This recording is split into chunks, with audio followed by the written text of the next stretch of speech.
Hello students, कैसे हो आप सब। आज से हम क्लास 11th की फिजिक्स का एक नया चैप्टर शुरू कर रहे हैं जो है motion in a plane. Motion in a plane को साथ में टू डायमेंशन का मोशन या फिर 2D मोशन भी बोला जाता है, बिकॉज ये एक ऐसा मोशन होता है जिसमें बॉडी दो एक्सिस में या फिर दो डायरेक्शन में एक साथ मोशन करती है। लास्ट चैप्टर मैंने आपको पढ़ाया था motion in a straight line, जिसमें बॉडी सिर्फ और सिर्फ एक ही एक्सिस में मोशन किया करती थी, इसलिए हमने उसको वन डायमेंशन का मोशन बोला था। अगर बॉडी को हमने एक्स एक्सिस में प्रोजेक्ट किया है तो वो सिर्फ और सिर्फ एक्स एक्सिस में उसी एक डायरेक्शन में चलेगी और कोई दूसरी वाई और जेड एक्सिस से बॉडी को लेना देना नहीं होगा। अगर हमने बॉडी को वाई एक्सिस में प्रोजेक्ट किया तो वो सिर्फ और सिर्फ वाई एक्सिस में ही वर्टिकली चलेगी। अगर बॉडी को हमने जेड एक्सिस में प्रोजेक्ट किया है तो बॉडी सिर्फ और सिर्फ जेड एक्सिस में ही चलेगी। ये मोशन होता है वन डायमेंशन मोशन, मतलब एक डायमेंशन या फिर एक ही एक्सिस का मोशन, उसको बोला जाता है वन डायमेंशन का मोशन। आज हम क्या शुरू कर रहे हैं, दो डायमेंशन का मोशन, मतलब दो एक्सिस का मोशन। अगर हम किसी बॉडी को प्रोजेक्ट करेंगे तो बॉडी एक्स एक्सिस में आगे की तरफ भी बढ़ेगी और साथ में वही बॉडी उसी टाइम वाई एक्सिस में ऊपर की तरफ भी चलेगी। तो बॉडी दो एक्सिस में एक साथ मोशन करेगी, एक्स में भी चलेगी वाई में भी चलेगी। तो अगर बॉडी दो एक्सिस में या फिर दो डायरेक्शन में या यूं कह दो कि दो डायमेंशन में एक साथ मोशन कर रही है तो ऐसे मोशन को हम क्या बोलेंगे, दो डायमेंशन का मोशन बोलेंगे। और उसी दो डायमेंशन के मोशन को साथ में मोशन इन अ प्लेन बोला जाता है। तो वन डायमेंशन के मोशन को हमने क्या बोला, motion in a straight line, और दो डायमेंशन के मोशन को हमने क्या बोला, मोशन इन अ प्लेन बोला है। तो ये जो आपके सामने मोशन इन अ प्लेन है इसको आप और क्या बोल सकते हो, टू डायमेंशन का मोशन या फिर 2D मोशन। कैसा motion, 2D motion. 2D motion का मतलब ये है कि इसमें बॉडी दो एक्सिस या फिर दो डायरेक्शन में एक साथ मोशन करेगी। बॉडी जैसे एक्स एक्सिस में आगे की तरफ भी बढ़ेगी, उसी के साथ साथ बॉडी वाई एक्सिस में ऊपर की तरफ भी चलेगी। अब ये जो बॉडी दो एक्सिस या फिर दो डायरेक्शन में मोशन कर रही है, इसका मतलब ये है कि बॉडी एक्स में आगे भी चलेगी, उसी टाइम बॉडी वाई में ऊपर की तरफ भी चलेगी। तो एक एक्सिस हो गई एक्स, दूसरी एक्सिस हो गई वाई। एक्स और वाई दो एक्सिस मिलकर बॉडी का टू डायमेंशन का मोशन बनाएगी। अब जरूरी नहीं कि ये जो दो एक्सिस है ये सिर्फ एक्स और वाई हो, ये दो एक्सिस वाई और जेड एक्सिस भी हो सकती है या फिर जेड और एक्स एक्सिस भी हो सकती है। कोई भी दो एक्सिस अगर एक साथ में मिल रही है, उन दो एक्सिस में अगर बॉडी का मोशन हो रहा है तो ऐसे मोशन को हम क्या बोलेंगे, टू डायमेंशन का मोशन बोलेंगे। तो ये जो आपके सामने दो एक्सिस या फिर दो डायरेक्शन है जिसमें बॉडी मोशन करेगी, ये कौन कौन सी हो सकती है सर, एक एक्स दूसरी वाई। ये तो केस नंबर वन हो गया। कितने केस बनेंगे, case number one, x axis and y axis में मोशन, ये केस नंबर वन हो जाएगा। बॉडी क्या करेगी, एक्स एक्सिस और वाई एक्सिस में मोशन करेगी। दूसरा बॉडी क्या करेगी, वाई एंड जेड एक्सिस में मोशन करेगी। बॉडी क्या करेगी, वाई और जेड एक्सिस में मोशन करेगी, ये केस नंबर टू हो सकता है। और केस नंबर थ्री क्या हो सकता है, body Z and x axis में मोशन करेगी। अब इसका मतलब क्या होता है ये मैं आपको समझा देता हूं। टू डायमेंशन मोशन का मतलब है बॉडी दो एक्सिस या फिर दो डायरेक्शन में एक साथ चले। जैसे सबसे पहले एक्स वाई एक्सिस के मोशन के बारे में बात कर लेते हैं। बॉडी एक्स एक्सिस में आगे की तरफ भी बढ़ेगी, उसी टाइम वही बॉडी वाई एक्सिस में ऊपर की तरफ भी चलेगी। तो दोनों एक्सिस में एक साथ बॉडी का मोशन होगा, वो क्या हो जाएगा, एक्स वाई एक्सिस का दो डायमेंशन का मोशन। अब जरूरी नहीं कि ये जो दो एक्सिस या फिर दो डायमेंशन है ये एक्स और वाई हो, ये वाई और जेड भी हो सकती है। जैसे बॉडी वाई एक्सिस में ऊपर की तरफ भी चले, साथ में उसी टाइम बॉडी जेड एक्सिस में भी चलती रहे, या फिर बॉडी एक्स एक्सिस में आगे की तरफ भी बढ़ती रहे और उसी टाइम बॉडी जेड एक्सिस में भी चलती रहे। तो अगर बॉडी दो एक्सिस में चल रही है, जो दो एक्सिस कोई भी हो सकती है इन केस में से, तो उसका मोशन कैसा हो जाएगा, दो डायमेंशन का मोशन हो जाएगा। इतनी सी सिंपल सी बात है। अब आपको समझना है कि ये मोशन किस तरीके से होगा। यहां पर मैं बनाता हूं सबसे पहले, ये मैंने बनाया एक्स एक्सिस और ये मैंने यहां पर बनाया वाई एक्सिस। एक्स और वाई एक्सिस मैंने यहां पर बना रखी है। ये इस एक्स वाई एक्सिस जो है, यहां पर ये एक्स एक्सिस है, ये वाई एक्सिस है। यहां से आपको मेरी एक बात याद रखनी है कि जब आपके सामने कोई भी दो एक्सिस आपस में मिलेगी तो वो मिलकर अपना खुद का एक प्लेन बनाएगी, एक प्लेन क्रिएट करेगी। सुनो मेरी बात ध्यान से। अगर हमारे पास कोई एक एक्सिस होगी, जैसे वन डायमेंशन में हमने देखा था, अगर कोई एक्सिस या कोई एक एक्सिस या फिर कोई एक डायमेंशन है, जैसे ये एक्स होगी, तो वो अकेली कुछ भी नहीं कर पाएगी। लेकिन अगर एक एक्सिस के साथ में, जैसे ये एक्स के साथ में, दूसरी एक और एक्सिस मिल गई, जैसे ये वाई एक्सिस मिल गई, तो ये दोनों आपस में मिलकर अपना खुद का एक प्लेन बना लेगी, एक प्लेन क्रिएट कर लेगी और उस प्लेन में फिर बॉडीज का मोशन होता है। क्या होता है? बॉडीज का मोशन फिर उस प्लेन में होता है। जैसे हम यहाँ पर एक 2 डायमेंशन के मोशन की बात कर रहे हैं ना, ये 2 डायमेंशन का मोशन एक्स एक्सिस में भी होगा, वाई एक्सिस में भी होगा। ये एक्स और वाई एक्सिस दोनों आपस में मिलकर जो प्लेन बनाएगी ना, उस प्लेन में असल में बॉडी का मोशन होगा। कैसे होगा ये हम अभी समझते हैं। तो ये है एक्स एक्सिस, ये है वाई एक्सिस। इनके बीच में ये जो आपको पूरा का पूरा स्पेस दिखाई दे रहा है ना, ये होता है एक्स वाई प्लेन। एक्स और वाई एक्सिस मिलकर क्या बनाएगी? अपना खुद का एक प्लेन बनाएगी। ये है इस एक्स वाई प्लेन का ओरिजिन पॉइंट। क्या है? ओरिजिन पॉइंट है। और ऑलवेज याद रखना, ओरिजिन पॉइंट के जो अपने पास कोऑर्डिनेट्स होते हैं, कोऑर्डिनेट पता है ना क्या होते हैं? एक्स एक्सिस में कितना है और वाई एक्सिस में कितना है, जब हम इसकी वैल्यू बताते हैं तो वो क्या होते हैं? उसके कोऑर्डिनेट होते हैं बॉडी के। तो ये ओरिजिन पॉइंट है। यहाँ पर बॉडी एक्स में भी 0 होगी और वाई में भी 0 होगी। तो ये है ओरिजिन पॉइंट इस एक्स वाई प्लेन का। यहाँ से प्लेन की शुरुआत हो रही है, तो ये एक्स में भी 0 और वाई में भी 0। समझ में आ रही है इतनी बात? हाँ सर, समझ में आ रही है। तो ये है इस अपने पास एक्स वाई प्लेन का ओरिजिन पॉइंट। यहां से अगर मैं बॉडी को कुछ ना कुछ v वेलोसिटी देकर प्रोजेक्ट करूंगा, तो ये बॉडी एक्स एक्सिस में भी कुछ ना कुछ चलेगी और ये बॉडी वाई एक्सिस में भी कुछ ना कुछ चलेगी। दोनों एक्सिस में बॉडी का कुछ ना कुछ मोशन होगा, एक्स में भी होगा, वाई में भी होगा। अगर एक्स में भी हो रहा है, वाई में भी हो रहा है, और दोनों का मिलाकर एक्स एक्सिस का प्लस वाई एक्सिस का मिलाकर जो पूरा ओवरऑल मोशन होगा बॉडी का, वो आपको इस एक्स वाई प्लेन में देखने को मिलेगा। इस एक्स वाई प्लेन में आपको बॉडी का मोशन देखने को मिलेगा। समझ में आ रही है इतनी बात? तो अगर ये मोशन है बॉडी का 2 डायमेंशन का, एक्स का भी और वाई का भी, ये हमें देखने को कहां पर मिलेगा? एक्स और वाई के द्वारा बनाए गए एक्स वाई प्लेन में। तो असल में ये मोशन हो कहां पर रहा है? ये मोशन हो रहा है एक प्लेन में। और है कैसा मोशन? 2 डायमेंशन का मोशन, क्योंकि बॉडी एक्स में भी चलेगी, बॉडी वाई में भी चलेगी। तो बॉडी अगर एक्स और वाई 2 एक्सिस में चल रही है, 2 डायमेंशन में चल रही है, तो ऐसे मोशन को हम क्या बोलेंगे? 2 डायमेंशन का मोशन। मोशन हो कहां पर रहा है? एक्स वाई प्लेन में हो रहा है।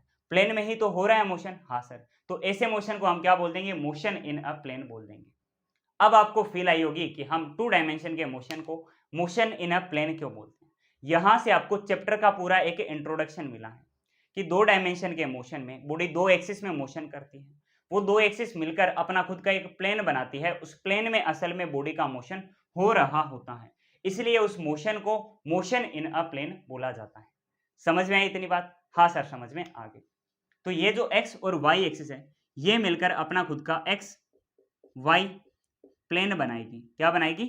x y प्लेन बनाएगी। ये y और z एक्सिस मिलकर क्या करेगी? अपना खुद का y z प्लेन बनाएगी। और z और x मिलकर क्या बनाएगी? z x या फिर x z प्लेन बना लेगी। चाहे z x लिखो, चाहे x और z प्लेन बोल दो। तो इस तरीके से क्या करेगी? बॉडी की कोई भी 2 एक्सिस मिलकर क्या कर लेगी? अपना खुद का एक प्लेन बना लेगी। कोई भी 2 एक्सिस मिलकर अपना खुद का क्या बना लेगी? एक प्लेन क्रिएट कर लेगी। क्या आपको इतनी बात एकदम अच्छे से समझ में आई? हाँ सर, समझ में आई। आगे बढ़ते हैं, आगे का टॉपिक समझते हैं। अब अगर हम किसी बॉडी को प्रोजेक्ट करेंगे यहां से, तो बॉडी एक्स में भी चलेगी, बिल्कुल चलेगी। ऐसे मोशन को हम क्या बोल देंगे? एक्स एक्सिस का मोशन, एक्स एक्सिस का मोशन। सुनो मेरी बात ध्यान से। बॉडी को जब हमने प्रोजेक्ट किया तो बॉडी 2 डायमेंशन में चलेगी, बॉडी इस तरीके से एक्स वाई प्लेन में चलेगी। तो बॉडी चलते टाइम एक्स एक्सिस में कुछ ना कुछ आगे भी जाएगी और बॉडी वाई एक्सिस में कुछ ना कुछ ऊपर की तरफ भी चलेगी। एक्स एक्सिस में जितनी बॉडी आगे चलेगी उसको हम बोलेंगे एक्स एक्सिस का मोशन। एक्स एक्सिस मतलब कोई एक एक्स वाले डायमेंशन या फिर एक्स एक्सिस। तो ये एक्स एक्सिस का मोशन मतलब 1 डायमेंशन एक्स एक्सिस है जो, इसका मोशन है। ठीक है, एक तो ये बॉडी क्या करेगी? एक्स एक्सिस वाला 1 डायमेंशन का मोशन। ये दूसरा बॉडी क्या करेगी? अपर साइड में इस टाइम में बॉडी करेगी वाई एक्सिस में 1 डायमेंशन मोशन। तो बॉडी क्या करेगी? जब बॉडी का मोशन होगा 2 डायमेंशन में, तो बॉडी एक्स एक्सिस में आगे की तरफ चलेगी, तो वो हो गया एक्स एक्सिस का 1 डायमेंशन मोशन। साथ में बॉडी वाई एक्सिस में ऊपर की तरफ भी उठेगी, वो हो गया बॉडी का वाई एक्सिस का 1 डायमेंशन मोशन। तो बॉडी कैसे चलेगी? 2 डायमेंशन में चलेगी। एक 1 डायमेंशन ये हो गया एक्स एक्सिस वाला, दूसरा 1 डायमेंशन हो गया ये वाई एक्सिस वाला। बॉडी एक्स में आगे भी चलेगी, वाई में बॉडी ऊपर की तरफ भी उठेगी। तो ये दोनों को जब हम आपस में ऐड कर देंगे, जोड़ देंगे, तो बनेगा बॉडी का ये पूरा का पूरा 2 डायमेंशन का मोशन। तो बॉडी एक्स वाई प्लेन में जो 2 डायमेंशन का मोशन करती है ना, वो 2 डायमेंशन का मोशन बनता कैसे? एक ये एक्स एक्सिस का 1 डायमेंशन, दूसरा ये वाई एक्सिस का 1 डायमेंशन मोशन।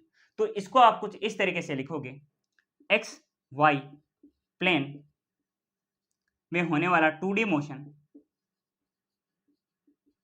ये कैसे बनेगा? ये बनेगा एक्स एक्सिस का 1D मोशन,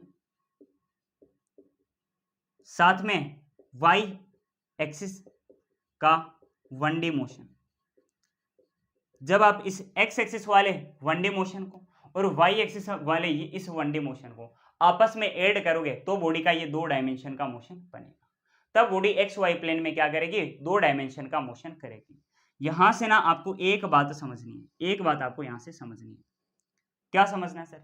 यहां से आपको ये बात समझनी है कि जब भी आपको बॉडी का 2 डायमेंशन का मोशन देखने को मिलेगा तो आपको उस मोशन को 2 हिस्सों में ब्रेक करना है। आपको दे दिया जाएगा कोई बॉडी है वो 2 डायमेंशन में मोशन कर रही है, तो आपको उसके मोशन को पढ़ना है किस तरीके से? आपको उस मोशन को एक एक डायमेंशन के 2 हिस्सों में ब्रेक करना है, फिर आपको उसे पढ़ना है। सर इससे क्या होगा? अभी बताता हूँ। बॉडी क्या करेगी? एक तो 2 डायमेंशन में एक्स एक्सिस वाला 1D मोशन करती है, एक बॉडी वाई एक्सिस वाला 1D मोशन करती है। बिल्कुल सर करती है। तो आप क्या करोगे? 2 डायमेंशन को एक्स एक्सिस के 1D मोशन में और वाई एक्सिस के 1D मोशन में आप इसके मोशन को ब्रेक करोगे। सर इससे क्या होगा? इससे क्या होगा ये मैं आपको अभी बताता हूँ। यहां पर ये जो एक्स एक्सिस वाला 1D मोशन और वाई एक्सिस वाला 1D मोशन, ये मैं आपको अलग अलग सेपरेटली पढ़ा चुका हूं। सर कहां पर पढ़ा है? ये तो लेक्चर नंबर 1 है इस चैप्टर का। लास्ट चैप्टर में मतलब motion in a straight line में 1 डायमेंशन का मोशन मैंने आपको एकदम अच्छे से समझाया था। उसके शुरुआती 4 लेक्चर में मैंने आपको हॉरिजॉन्टल मोशन सिखाया था, एक्स एक्सिस का मोशन सिखाया था। अगर हम बॉडी को प्रोजेक्ट करेंगे तो नॉर्मली एक्स एक्सिस में अपने चलती रहेगी, कुछ एक्सेलरेट करेंगे तो उसकी जो स्पीड है, जो वेलोसिटी है वो इंक्रीज कर दी जाएगी। नहीं करेंगे उसको एक्सेलरेट तो बॉडी अपने उसी कांस्टेंट वेलोसिटी के साथ बॉडी चलती रहेगी। तो मैंने बॉडी का हॉरिजॉन्टल या फिर एक्स एक्सिस का 1D मोशन आपको सिखा रखा है ना? सिखा रखा है ना वहां पर? ठीक। तो एक तो आपको उस तरीके से पढ़ना है, एक्स एक्सिस वाला हॉरिजॉन्टल मोशन आपको पढ़ना है, प्लस उसके साथ में आपको वाई एक्सिस वाला 1D मोशन पढ़ना है। सर ये कहां पर सिखाया था? उसी motion in a straight line chapter के लास्ट के 2 लेक्चर में मैंने आपको मोशन अंडर ग्रेविटी पढ़ाया था। उसमें मैंने आपको वाई एक्सिस वाला 1 डायमेंशन का मोशन सिखाया। जब आप इस वाई एक्सिस वाले 1 डायमेंशन मोशन को, ये 1D मोशन है, और एक्स एक्सिस वाले 1D मोशन को आपस में ऐड कर दोगे, दोनों को अलग अलग सोल्व करके, तो आपको मिल जाएगा 2 डायमेंशन का मोशन। अब ये सब काम होते किस तरीके से, कैसे आपको 2 डायमेंशन का मोशन पढ़ना होता है, ये सब आज के लेक्चर में आपको सीखना है। तो मैं आपका स्वागत करता हूं आज के इस लेक्चर में। आज हम पढ़ेंगे सबसे पहले जनरल 2 डायमेंशन का मोशन। मतलब जिस तरीके से हमने 1 डायमेंशन का मोशन पढ़ा था, वही सारी चीजें अब हम 2 डायमेंशन में पढ़ेंगे। जैसे मैंने आपको normal velocity, acceleration, displacement, position ये सब कुछ सिखाया था motion in a straight line में, वही सारी चीजें अब मैं आपको आज के लेक्चर में एक्सेलरेशन, वेलोसिटी, डिस्प्लेसमेंट और साथ में पोजीशन आज के लेक्चर में 2 डायमेंशन में सिखाने वाला हूं। तो शुरू करते हैं आज का लेक्चर। हम सबसे पहले सीखेंगे पोजीशन, फिर डिस्प्लेसमेंट, फिर वेलोसिटी, फिर एक्सेलरेशन, ये सब होगा जनरल 2 डायमेंशन का मोशन, और इसके ऊपर बेस्ड कई सारे शानदार शानदार क्वेश्चन भी हम करेंगे। ऑलमोस्ट हर एक साल छोड़कर एक साल तो नेट और जेईई मेंस में इसका क्वेश्चन रहता ही है। फिर आगे आने वाले लेक्चर में हम projectile motion, horizontal projectile motion, inclined plane पर projectile motion, relative velocity in 2 dimension और सर्कुलर मोशन के टॉपिक्स पढ़ेंगे। तो शुरू कर देते हैं आज का लेक्चर। हम पढ़ते हैं जनरल 2 डायमेंशन का मोशन। इतना आप नोट कर लीजिए, इसको मिटाते हैं और हम आगे बढ़ते हैं। एक बार के लिए हट जाता हूं मैं, नोट कर लीजिए। आप कर लिया इतना नोट? पोज कर लीजिए, आप नोट कर लीजिए, मैं मिटा देता हूं इसको।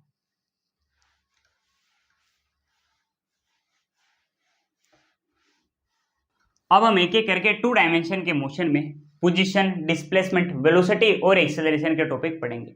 1 डायमेंशन के मोशन में मैंने आपको ये सारे टॉपिक पढ़ाए थे, और अब हमें पढ़ने हैं 2 डायमेंशन के मोशन में भी, एक तो पोजीशन, एक डिस्प्लेसमेंट, एक वेलोसिटी और एक्सेलरेशन का टॉपिक। तो हम सबसे पहले हेडिंग डालेंगे पोजीशन।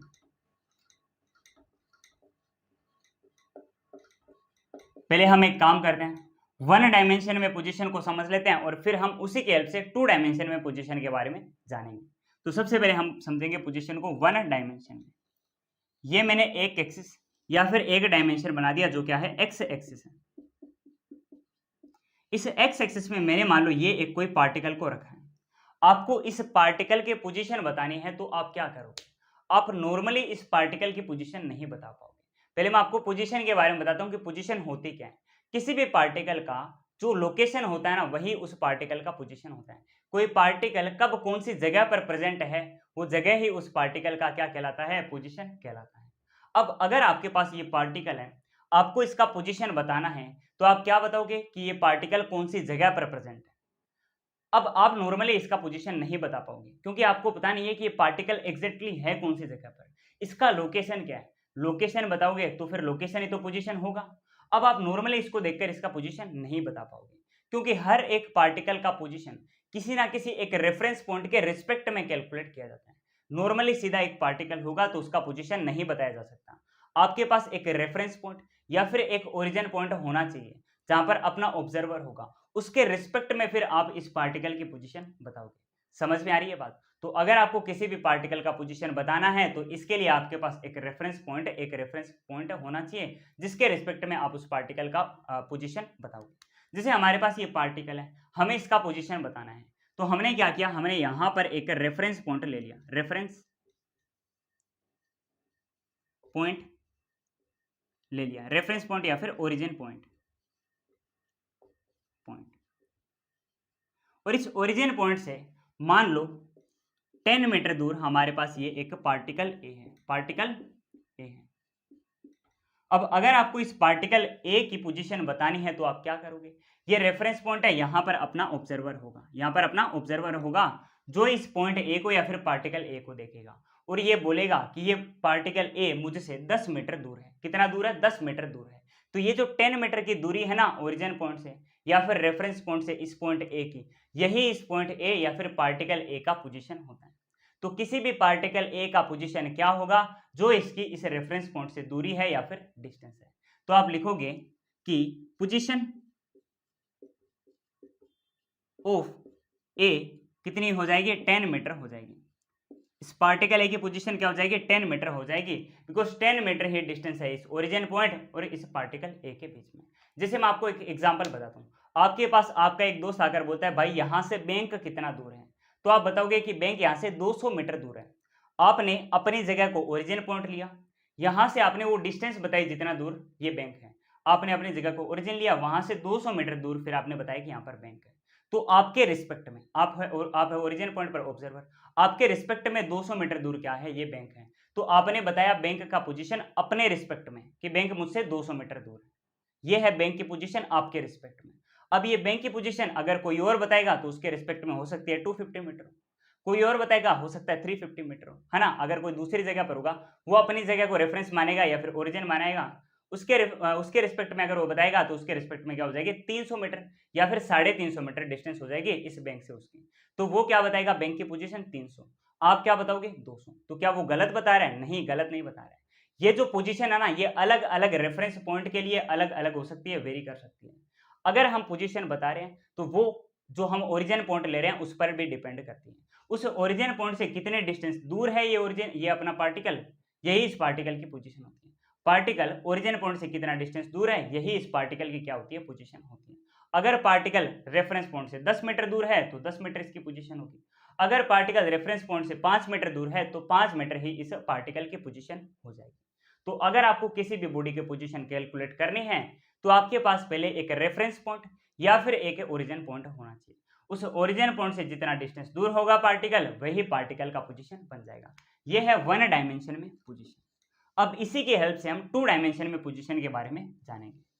हम लिखते हैं 2 डायमेंशन में पोजीशन।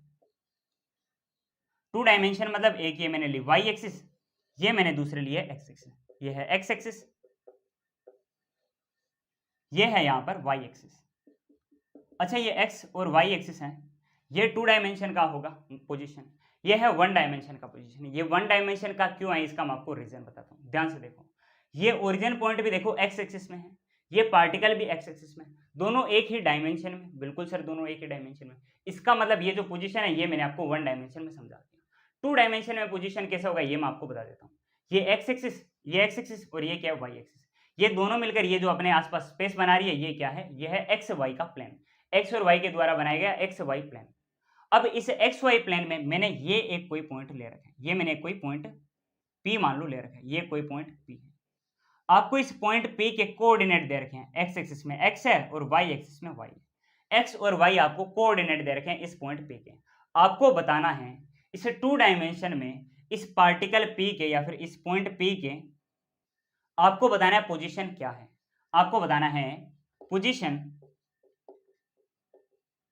ऑफ पी, इस पॉइंट पी की पोजीशन क्या है टू डायमेंशन में, ये आपको मुझे बताना है। अब देखो हमने वन डायमेंशन में क्या बोला कि ओरिजिन पॉइंट के रिस्पेक्ट में कितना डिस्टेंस दूर है, वही हो गया इस पार्टिकल ए का क्या पोजीशन। अब ये पॉइंट पी का अगर आपको पोजीशन निकालना है तो सबसे पहले आपको बताना होगा ओरिजिन पॉइंट या फिर रेफरेंस पॉइंट क्या है। ये एक्स वाई प्लेन है, इसका ओरिजिन पॉइंट होता है ये जहां से ये ग्राफ शुरू होता है, ये इसका ओरिजिन पॉइंट है। ओरिजिन पॉइंट है इस जगह पर पार्टिकल एक्स एक्सिस में भी जीरो पर होता है और वाई एक्सिस में भी जीरो पर। पार्टिकल एक्स में भी जीरो पर, देखो यहां से शुरुआत होगी, और पार्टिकल वाई में भी जीरो, देखो यहां से शुरुआत होगी। तो पार्टिकल एक्स और वाई दोनों ही एक्सिस में एकदम शुरुआत पर होता है, एकदम ओरिजिन पर होता है। इस ओरिजिन पॉइंट से जितना डिस्टेंस है ना इस पॉइंट पी का, यही क्या होता है पोजीशन होता है, यही क्या होता है पोजीशन होता है। अब ये जो पोजीशन है ना ये भी एक वेक्टर क्वांटिटी होती है, इसकी डायरेक्शन होती है ओरिजिन पॉइंट से लेकर पार्टिकल की तरफ, ओरिजिन पॉइंट से लेकर पार्टिकल की तरफ। अब अगर हम टू डायमेंशन में बात कर रहे हैं तो यहां से ओरिजिन पॉइंट से लेकर ये पार्टिकल की तरफ क्या हो जाएगी, यहां से लेकर इस तरफ क्या हो जाएगी, पार्टिकल पी की तरफ या फिर पॉइंट पी की तरफ, इसकी डायरेक्शन हो जाएगी। ये जो पोजीशन वेक्टर है इसको मैं बोल देता हूं आर वेक्टर। क्या बोलूंगा, आर वेक्टर। मैं एक बार के लिए बोल देता हूं, पोजीशन को मैंने क्या बोला, आर वेक्टर बोला। आर वेक्टर मतलब पोजीशन वेक्टर।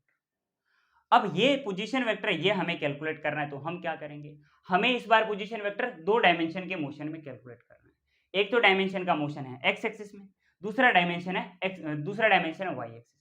एक्स और वाई एक्सिस दोनों में क्या इसका पोजीशन है पार्टिकल पी का या फिर पॉइंट पी का, ये हमें बताना है। अगर दोनों को बताकर आपस में ऐड कर देंगे तो हमें ये पोजीशन वेक्टर मिल जाएगा इस पॉइंट पी का दो डायमेंशन का। सुनो मेरी बात, मैं क्या कह रहा हूं, अगर हमें दो डायमेंशन में इस पॉइंट पी का अगर पोजीशन बताना है तो हम क्या करेंगे, सबसे पहले डायमेंशन एक्स एक्सिस में हम बताएंगे इसका पोजीशन क्या है, फिर हम वाई डायमेंशन में या फिर वाई एक्सिस में इसका पोजीशन बताएंगे क्या है। दोनों को आपस में ऐड करेंगे तो हमें पूरे 2D का, मतलब ये जो टू डायमेंशन में है ये पॉइंट पी, इसका हमें पोजीशन मिल जाएगा। समझ में आ रही है बात। तो अगर हमें ये position vector r vector calculate करना है तो सबसे पहले हमें एक्स एक्सिस का पोजीशन निकालना, फिर हमें वाई एक्सिस का पोजीशन निकालना और फिर दोनों को आपस में ऐड कर देना। अब देखो हमें इस पॉइंट पी तक एक्स एक्सिस का क्या कोऑर्डिनेट दे रखा है, एक्स, मतलब यहां तक पार्टिकल इस एक्स एक्सिस में कैपिटल एक्स डिस्टेंस चला है, यहां तक पार्टिकल कैपिटल एक्स चला है ओरिजिन पॉइंट से, और वाई एक्सिस में ये पार्टिकल या फिर ये पॉइंट पी कितना आगे है, कैपिटल वाई डिस्टेंस आगे है। सुनो मेरी बात, ये पॉइंट पी ओरिजिन से एक्स एक्सिस में कितना आगे है, कैपिटल एक्स आगे है, वाई एक्सिस में कितना आगे है, कितना ऊपर है इस पॉइंट से, ये है वाई ऊपर है, ठीक है। एक्स आगे है किसमें, एक्स एक्सिस में, और वाई किस में आगे है, वाई एक्सिस में आगे है। जब आप इन दोनों को आपस में ऐड करोगे तो आपको मिल जाएगा कि टू डायमेंशन में ये कितना आगे है इस ओरिजिन पॉइंट से, कितना इसका पोजीशन है। इस ओरिजिन पॉइंट से जितना इसका पोजीशन है ये यही तो होगा आर वेक्टर वाला डिस्टेंस। ये हम कैसे निकालेंगे, एक्स एक्सिस वाला यहां तक का डिस्टेंस, ये वाला इस पॉइंट पी तक का डिस्टेंस, और वाई एक्सिस का डिस्टेंस इस पॉइंट पी तक का, दोनों को आपस में ऐड करेंगे हमें मिल जाएगा टू डायमेंशन का position vector.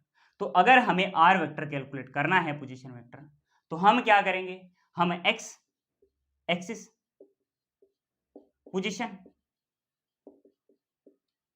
Plus y axis position, दोनों को आपस में ऐड कर देंगे हमें मिल जाएगा नेट पोजीशन वेक्टर। हमें इस टू डायमेंशन के मोशन का पोजीशन वेक्टर कैसे मिलेगा, एक्स एक्सिस के और वाई एक्सिस के पोजीशन को हम आपस में ऐड कर देंगे। कैसे ऐड करेंगे ये मैं भी आपको सिखाता हूं। तो हमें क्या करना है, आर वेक्टर कैलकुलेट करना है। सबसे पहले एक्स एक्सिस का पोजीशन, कितना डिस्टेंस आगे गया है एक्स एक्सिस में, ये इस ओरिजिन पॉइंट से, ध्यान से देखो वन डायमेंशन में ओरिजिन से जितना आगे वो है डिस्टेंस, वही क्या है इसका पोजीशन। तो इसमें एक्स एक्सिस में कितना आगे है एक्स, तो ये एक्स डिस्टेंस आगे है बिल्कुल ओरिजिन से, तो यही क्या हो जाएगा इसका पोजीशन एक्स एक्सिस में। आपने लिखा एक्स, ये हो गया इसका पोजीशन। अब साथ में आपको ना डायरेक्शन भी बताना होता है, हम कौन से डायमेंशन में कौन सी एक्सिस में बता रहे हैं, एक्स एक्सिस में एक्स आ गया, तो एक्स एक्सिस में ये इतना आ गया, ये आपको शो करने के लिए इस पोजीशन वेक्टर का, एक्स एक्सिस वाले वेक्टर का, पोजीशन वेक्टर का आपको डायरेक्शन भी बताना होता है। अगर कोई बॉडी एक्स एक्सिस में है, एक्स एक्सिस में है, अगर उसका आपको डायरेक्शन शो करना है, आप साथ में आई कैप लगाते हो, ये i cap unit vector x axis को शो करता है। अगर वाई एक्सिस है तो हम लगाते हैं साथ में जे कैप, अगर जेड एक्सिस है तो हम साथ में लगाते हैं के कैप। समझ में आ रही है इतनी बात, हाँ सर समझ में आ रही है। अगर एक्स एक्सिस तो आई कैप, वाई एक्सिस तो जे कैप, और अगर जेड एक्सिस है तो हम क्या करते हैं, के कैप लगाते हैं। अब सबसे पहले हम किसकी बात कर रहे हैं, एक्स एक्सिस के पोजीशन की, ओरिजिन पॉइंट से कितना आगे है, x आगे, ये हमने लिख दिया। कौन सी एक्सिस में, x एक्सिस में, तो हम साथ में लगाएंगे i कैप, प्लस लिखेंगे, x एक्सिस का पोजीशन हो गया। अब हम क्या करेंगे, y एक्सिस में कितना डिस्टेंस ऊपर है ओरिजिन से, y ऊपर है, ये हमने लिखा y। साथ में हमें डायरेक्शन भी बतानी होगी, कौन सी एक्सिस में ऊपर है, ये है y एक्सिस में ऊपर।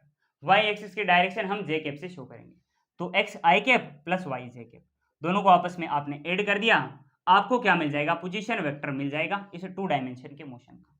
तो अगर हमारे पास कोई एक पॉइंट P है जो 2 डायमेंशन में है, क्या है, 2 डायमेंशन में है, अगर हमें इसकी पोजीशन कैलकुलेट करनी है तो हम क्या करेंगे, x एक्सिस की पोजीशन बताएंगे, y एक्सिस की पोजीशन बताएंगे, दोनों को आपस में ऐड करेंगे, हमें क्या मिल जाएगा, 2 डायमेंशन में इस पार्टिकल P की, क्या इस पार्टिकल P की या फिर इस पॉइंट P की पोजीशन हमें मिल जाएगी। तो x i cap plus y j cap. और ध्यान से देखो हमने किया क्या है, हमने इसके ये जो पोजीशन है इस पॉइंट P की, इसको हमने 2 हिस्सों में ही तो तोड़ा है। मैंने क्या बोला, जब आपको 2 डायमेंशन का मोशन मिलेगा, आपको उसे एक एक डायमेंशन के 2 टुकड़ों में तोड़ना है। तो आपने क्या किया, सबसे पहले एक x एक्सिस वाले टुकड़े में तोड़ा, ये आपने लिखा, फिर आपने y एक्सिस वाले एक टुकड़े में तोड़ा, इसमें लिखा, दोनों को आपस में ऐड कर दिया, तो आपको 2 डायमेंशन का इसका पोजीशन वेक्टर मिल गया। ये होता है पोजीशन का पूरा कॉन्सेप्ट। अब अगर किसी बॉडी की पोजीशन में कुछ चेंज होगा तो वो बनाएगा डिस्प्लेसमेंट। चेंज इन पोजीशन क्या करेगा, डिस्प्लेसमेंट बनाएगा। ये हमें अभी पढ़ना है, तो आप इतना नोट करो, हम इसको मिटाते हैं और हम पढ़ते हैं डिस्प्लेसमेंट।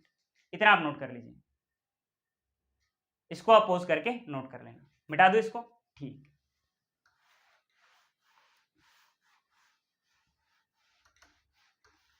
अब पोजीशन तो हमने पढ़ लिया है, डिस्प्लेसमेंट का टॉपिक अभी हमें पढ़ना है। पहले मैं आपको 1 डायमेंशन में डिस्प्लेसमेंट का एक रिवीजन कराऊंगा, जो मैंने आपको पिछले चैप्टर में motion in a straight line में पढ़ाया था। फिर हम उसकी हेल्प से पढ़ेंगे 2 डायमेंशन में डिस्प्लेसमेंट। तो हम यहां पर सबसे पहले हेडिंग डालते हैं डिस्प्लेसमेंट।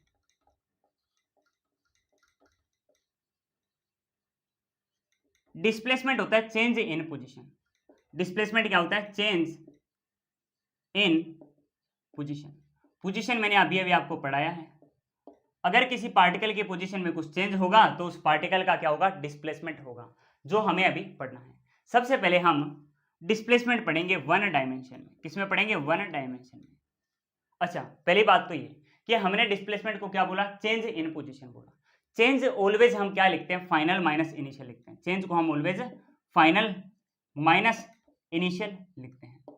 अब यहां पर बताओ चेंज हो किस में रहा है, सर पोजीशन में चेंज हो रहा है, तो हम यहाँ पर फाइनल और इनिशियल की जगह भी हम क्या लिख देंगे, पोजीशन लिख देंगे। मतलब final position minus initial position.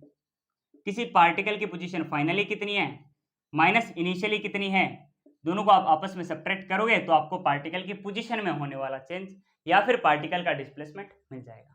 जैसे सबसे पहले हम 1 डायमेंशन में डिस्प्लेसमेंट पढ़ रहे हैं, तो ये मैं 1 डायमेंशन या फिर एक एक्सिस बना लेता हूँ। ये मैंने बनाया है एक्स एक्सिस, और ये है एक्स एक्सिस का ओरिजिन पॉइंट, ये है इसका ओरिजिन पॉइंट। ओरिजिन पॉइंट बोल दो चाहे रेफरेंस पॉइंट बोल दो। इस रेफरेंस पॉइंट से 4 मीटर दूर मैं मान लेता हूं मेरे पास कोई एक पार्टिकल है ए, यहां पर मेरे पास कोई एक पार्टिकल ए। अब थोड़ी देर बाद मान लो ये पार्टिकल ए है, ये इस ओरिजिन से मान लो 8 मीटर दूर चला जाता है। कितना दूर चला जाता है, 8 मीटर दूर चला जाता है। यही same to same particle A है। इसकी जो पोजीशन है वो पहले इस ओरिजिन पॉइंट से कितनी थी, 4 मीटर थी। बाद में इसकी पोजीशन इस ओरिजिन पॉइंट से कितनी होगी, 8 मीटर होगी। मतलब इसकी पोजीशन तो कुछ ना कुछ चेंज हुई है, पहले 4 मीटर बाद में 8 मीटर, है ना। हाँ, और पोजीशन में जो चेंज होगा उसी को हम क्या बोलेंगे, डिस्प्लेसमेंट बोलेंगे। सबसे पहले आप मेरे को बताओ पोजीशन क्या होगी।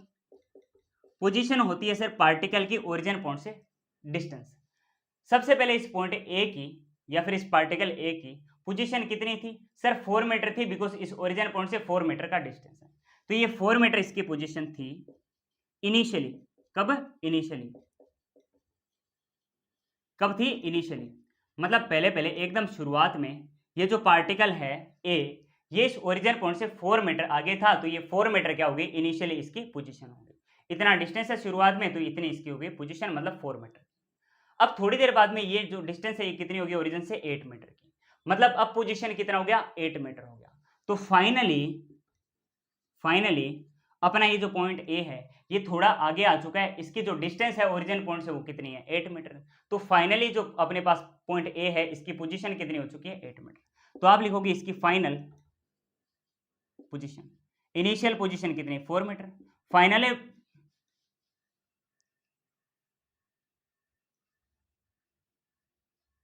फाइनल इसकी पोजीशन कितनी हो जाएगी, फाइनल पोजीशन हो जाएगी 8 metre, initial position 4 metre, final position 8 metre. और चेंज इन पोजीशन क्या होता है, final minus initial position. Final कितना है 8 मीटर माइनस इनिशियल पोजीशन कितना है 4 मीटर, 8 माइनस 4 मतलब 4 मीटर का क्या हो जाएगा, डिस्प्लेसमेंट हो जाएगा, डिस्प्लेसमेंट हो जाएगा। तो डिस्प्लेसमेंट के बारे में एक बात आपको पता चली कि हमारे पास कोई एक पार्टिकल है ए, इसके कुछ ना कुछ शुरुआत में डिस्टेंस है ओरिजिन पॉइंट से, वही इसकी पोजीशन होती है। तो अपने पास जो ये जो पॉइंट ए है या फिर पार्टिकल ए है, इसकी शुरुआत में पोजीशन कितनी है, इनिशियली 4 मीटर, फिर थोड़ी देर बाद इसकी पोजीशन फाइनली कितनी होगी, 8 मीटर होगी। आपने बोला चेंज इन पोजीशन कितना होगा, फाइनल माइनस इनिशियल, मतलब 8 माइनस 4। ये जो 8 माइनस 4 करने पर 4 मीटर आपको मिला ना, यही इस पार्टिकल का क्या है, डिस्प्लेसमेंट। पार्टिकल पहले यहाँ पर था, फिर ये इतना डिस्प्लेस होकर 4 मीटर डिस्प्लेस होकर इस जगह पर आ चुका है। तो ये जो 4 मीटर है ना, इतना ये आगे चला है, यही इसका क्या है, डिस्प्लेसमेंट। इसलिए हम बोलते हैं कि ये जो पार्टिकल ए है ये 4 मीटर डिस्प्लेस होकर यहाँ पर आ चुका है, इतना 4 मीटर का इसमें डिस्प्लेसमेंट हुआ है। अब ये जो डिस्प्लेसमेंट है ना, ये भी एक कैसी क्वांटिटी है, वेक्टर क्वांटिटी, वेक्टर क्वांटिटी है, मतलब इसकी भी क्या होगी, डायरेक्शन होगी। और डायरेक्शन किस तरफ होती है, initial to final position, initial से फाइनल पोजीशन की तरफ किसी भी पार्टिकल के डिस्प्लेसमेंट की डायरेक्शन होती है। ये इनिशियल पोजीशन, ये फाइनल पोजीशन, तो इनिशियल से फाइनल पोजीशन की तरफ ये 4 मीटर के डिस्प्लेसमेंट की डायरेक्शन होगी। ये है 1 डायमेंशन में क्या अपने पास है डिस्प्लेसमेंट। अब हमें पढ़ना है 2 डायमेंशन में डिस्प्लेसमेंट। सबसे पहले हम इसको मिटाते हैं और हम पढ़ते हैं 2 डायमेंशन में डिस्प्लेसमेंट। पहले आप इसको नोट कर लीजिए, मैं एक बार के लिए साइड में हट जाता हूं, आप इसको नोट कर लीजिए, फिर हम आगे बढ़ते हैं। कर लिया इतना सब कुछ नोट। तो ये होता है 1 डायमेंशन में डिस्प्लेसमेंट। 1 डायमेंशन में डिस्प्लेसमेंट के बारे में मैंने आपको ये बात बताई कि ये हमने 1 डायमेंशन जैसे एक्स एक्सिस बना रखी है, ये एक्स एक्सिस का क्या है, ओरिजिन है, ओरिजिन ओ। अब अगर कोई बॉडी यहां से x1 पोजीशन पर है, शुरुआत में कहां पर है, x1 पोजीशन पर है बॉडी ए, थोड़ी देर बाद अगर वही बॉडी x2 पोजीशन पर चली जाएगी, यही बॉडी ए x2 पोजीशन पर चली जाएगी, तो हम इसके डिस्प्लेसमेंट को क्या लिखेंगे, हम इसके डिस्प्लेसमेंट को लिखेंगे चेंज इन पोजीशन। यही तो किया है, हाँ सर यही किया साइड में, change in position. Change in position को हम क्या लिखेंगे, final position minus initial position. बिल्कुल सर, चेंज इन पोजीशन होगा final minus initial position. Final position कितनी है, पहले देखो यहाँ से यहाँ x1 पर थी, ये इनिशियली थी, फाइनली ये x2 पर पहुंच चुकी है, ये x2 है इसकी फाइनल पोजीशन ओरिजिन से। इनिशियल पोजीशन कितनी है, x1 है, तो ओरिजिन से x2 पोजीशन है फाइनल, तो आपने फाइनल की जगह लिखा x2, इनिशियल पोजीशन की जगह आपने क्या लिखा, x1। तो x2 माइनस x1 करने पर आपको क्या मिल जाएगा, डिस्प्लेसमेंट मिल जाएगा। डिस्प्लेसमेंट क्या हो जाएगा, x2 माइनस x1। इस डिस्प्लेसमेंट को मैं डेल्टा x से लिख देता हूं, चेंज इन पोजीशन। पोजीशन क्या है, x एक्सिस में है, तो मैंने चेंज इन पोजीशन को डेल्टा x लिखा, ये क्या हो जाएगा, x2 माइनस x1। तो ये जो x2 माइनस x1 है, इस इनिशियल से फाइनल पोजीशन की तरफ ये कितना हो जाएगा, डेल्टा x, मतलब चेंज इन पोजीशन, मतलब डिस्प्लेसमेंट हो जाएगा। ये है 1 डायमेंशन में या फिर एक एक्सिस में डिस्प्लेसमेंट। ये तो मैंने आपको लास्ट चैप्टर में सिखाया था। आज हम सीखेंगे 2 डायमेंशन में या फिर 2 एक्सिस में डिस्प्लेसमेंट। 2 डायमेंशन में हमें डिस्प्लेसमेंट सीखना है, तो हेडिंग तो इसी तरह से हम रहने देते हैं, और यहां पर हम बनाते हैं 2 डायमेंशन या फिर 2 एक्सिस। ये मैंने बनाया ऊपर की तरफ y एक्सिस और ये इस तरफ x एक्सिस, ये x एक्सिस और ये दूसरा क्या है, y एक्सिस। x एक्सिस और y एक्सिस मिलकर क्या बनाएंगे, xy प्लेन। ये पूरा का पूरा क्या है, xy प्लेन है, और ये इस xy प्लेन का क्या है, ओरिजिन पॉइंट O है, ओरिजिन पॉइंट है। ओरिजिन पॉइंट मतलब यहाँ पर x एक्सिस का भी कोऑर्डिनेट कितना, 0, और y एक्सिस का भी कोऑर्डिनेट कितना, 0। यहाँ पर बॉडी x में भी 0 होगी, y में भी 0 होगी। ये x में भी 0 है, मतलब यहाँ से x एक्सिस की शुरुआत हो रही है, y में भी 0 है, मतलब यहाँ से y एक्सिस की भी शुरुआत हो रही है। मुझे इस x और y एक्सिस के द्वारा बनाए गए प्लेन में ये कोई एक पॉइंट दे रखा है, ये हमें कोई एक पॉइंट दे रखा है, हमें यहाँ पर ये एक कोई पॉइंट दे रखा है, ये एक पॉइंट है, इसकी ये इनिशियल पोजीशन हमें दे रखी है इस ओरिजिन पॉइंट से, इस ओरिजिन पॉइंट से हमें इसकी ये इनिशियल पोजीशन दे रखी है। ये ओरिजिन, ये अपने पास ओरिजिन पॉइंट है, यहां से मान लो कुछ ना कुछ r1 वेक्टर पोजीशन दूर अपने पास ये पॉइंट है, अपने पास कोई एक पॉइंट 1 है, एक अपने पास कोई पॉइंट ए है जो हमारे पास इस 1 जगह पर। अब थोड़ी देर बाद यही अपने पास जो पॉइंट ए है ना, ये मान लो यहां पर कहीं पर आ गया, ये अपने पास जो पॉइंट ए है ये यहां पर कहीं पर आ गया। इस टाइम में मैं इस जगह को बोल दूंगा 2, और ये जो जगह है 2, ये मान लो इस ओरिजिन पॉइंट से R2 पोजीशन पर है। कितनी पोजीशन पर है? R2 पोजीशन पर है। आपको इन जगह के कोऑर्डिनेट भी दे रखे हैं। जैसे ये जो जगह है ना 1, यहां पर आपको x एक्सिस का कोऑर्डिनेट दे रखा है x1, और y एक्सिस का कोऑर्डिनेट आपको दे रखा है y1। और ये जो जगह है ना नंबर 2, यहां पर आपको x एक्सिस का कोऑर्डिनेट दे रखा है x2, y एक्सिस का कोऑर्डिनेट आपको दे रखा है y2। तो x1 y1 पर बॉडी थी इनिशियली, फिर बॉडी क्या करेगी? x2 y2 पर पहुंच जाएगी। ये ओरिजिन का पॉइंट है। ओरिजिन पॉइंट से जो डिस्टेंस होता है वही क्या होता है? बॉडी का या फिर पार्टिकल का क्या होता है? पोजीशन होता है। तो ये हमें एक पॉइंट दे रखा है इस एक्स वाई प्लेन में। एक्स वाई प्लेन में जो पॉइंट है इसकी इनिशियल पोजीशन कितनी है? r1 है। r1 इसकी पोजीशन है, बिकॉज यही क्या है? इस ओरिजिन पॉइंट से डिस्टेंस है। अब इस पोजीशन के बारे में हमें बस इतनी डिटेल दे रखी है कि इनिशियली ये जो पॉइंट है ए, इस पॉइंट का एक्स एक्सिस में कोऑर्डिनेट कितना है? x1, और y एक्सिस में कोऑर्डिनेट कितना है? y1। अब थोड़ी देर बाद यही पार्टिकल या फिर यही जो पॉइंट है ए, ये अपनी पोजीशन को चेंज करेगा और यहां पर कहीं पर आ जाएगा, इसी एक्स वाई प्लेन में यहां पर कहीं पर आ जाएगा। अगर हम ओरिजिन से इसकी डिस्टेंस देखेंगे, ये कितनी है? ये कितनी है? r2। तो ये r2 क्या हो जाएगी? इसकी पोजीशन हो जाएगी। इसके आपको x एक्सिस का कोऑर्डिनेट x2 दे रखा है, y एक्सिस का कोऑर्डिनेट y2 दे रखा है। आपको बताना है यहाँ पर डिस्प्लेसमेंट क्या होगी। यहाँ पर आपको डिस्प्लेसमेंट फाइंड आउट करना है। डिस्प्लेसमेंट होता है चेंज इन पोजीशन। पोजीशन में कितना चेंज होता है, यही क्या होता है? डिस्प्लेसमेंट होता है। और पोजीशन में चेंज को आप क्या बोलोगे? Final position. Final position minus initial position. Final minus initial position करने पर आपको क्या मिल जाएगा? चेंज इन पोजीशन मिल जाएगा। फाइनली बॉडी बताओ कहां पर आई है? फाइनली बॉडी यहां पर आई है नंबर 2 पर। इस टाइम बॉडी का पोजीशन कितना है? ये r2 वेक्टर है। आपने लिखा r2 वेक्टर, माइनस लिखा। इनिशियली बॉडी की पोजीशन क्या है? ये r1 वेक्टर है। तो r2 vector minus r1 vector, दोनों को आपस में आप सब्ट्रैक्ट करोगे तो आपको बॉडी का चेंज इन पोजीशन या फिर डिस्प्लेसमेंट मिल जाएगा। r2 माइनस r1 करने पर आपको मिलेगा डेल्टा r वेक्टर, जो क्या होगा? डिस्प्लेसमेंट या फिर चेंज इन पोजीशन। जैसे अगर हम सिर्फ और सिर्फ x एक्सिस के बारे में बात कर रहे थे, तो उसमें चेंज इन पोजीशन या फिर डिस्प्लेसमेंट क्या था? डेल्टा x, जो था x2 माइनस x1, यही तो था। हाँ सर यही था। यहाँ पर हम सिर्फ और सिर्फ x एक्सिस के बारे में बात नहीं कर रहे हैं, सिर्फ और सिर्फ y के बारे में बात नहीं कर रहे हैं। हम x और y दो एक्सिस ले रहे हैं, दो डायमेंशन में हम देख रहे हैं इसको, डिस्प्लेसमेंट। तो हम यहाँ पर x और y ना लिखते हुए हम r लिख देंगे।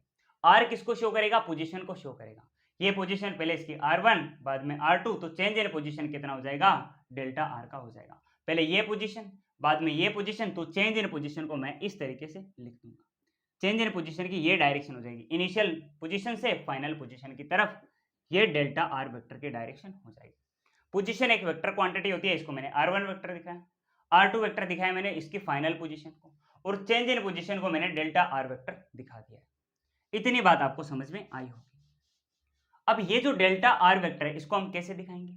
इसको हम दिखाएंगे final position minus initial position से। r2 क्या है? r2 है फाइनल पोजीशन। फाइनली बॉडी कहां पर पहुंची? यहां पर पहुंची बॉडी, या फिर ये पॉइंट ए फाइनली यहां पर पहुंचा। इस जगह पर आपको पोजीशन बतानी है।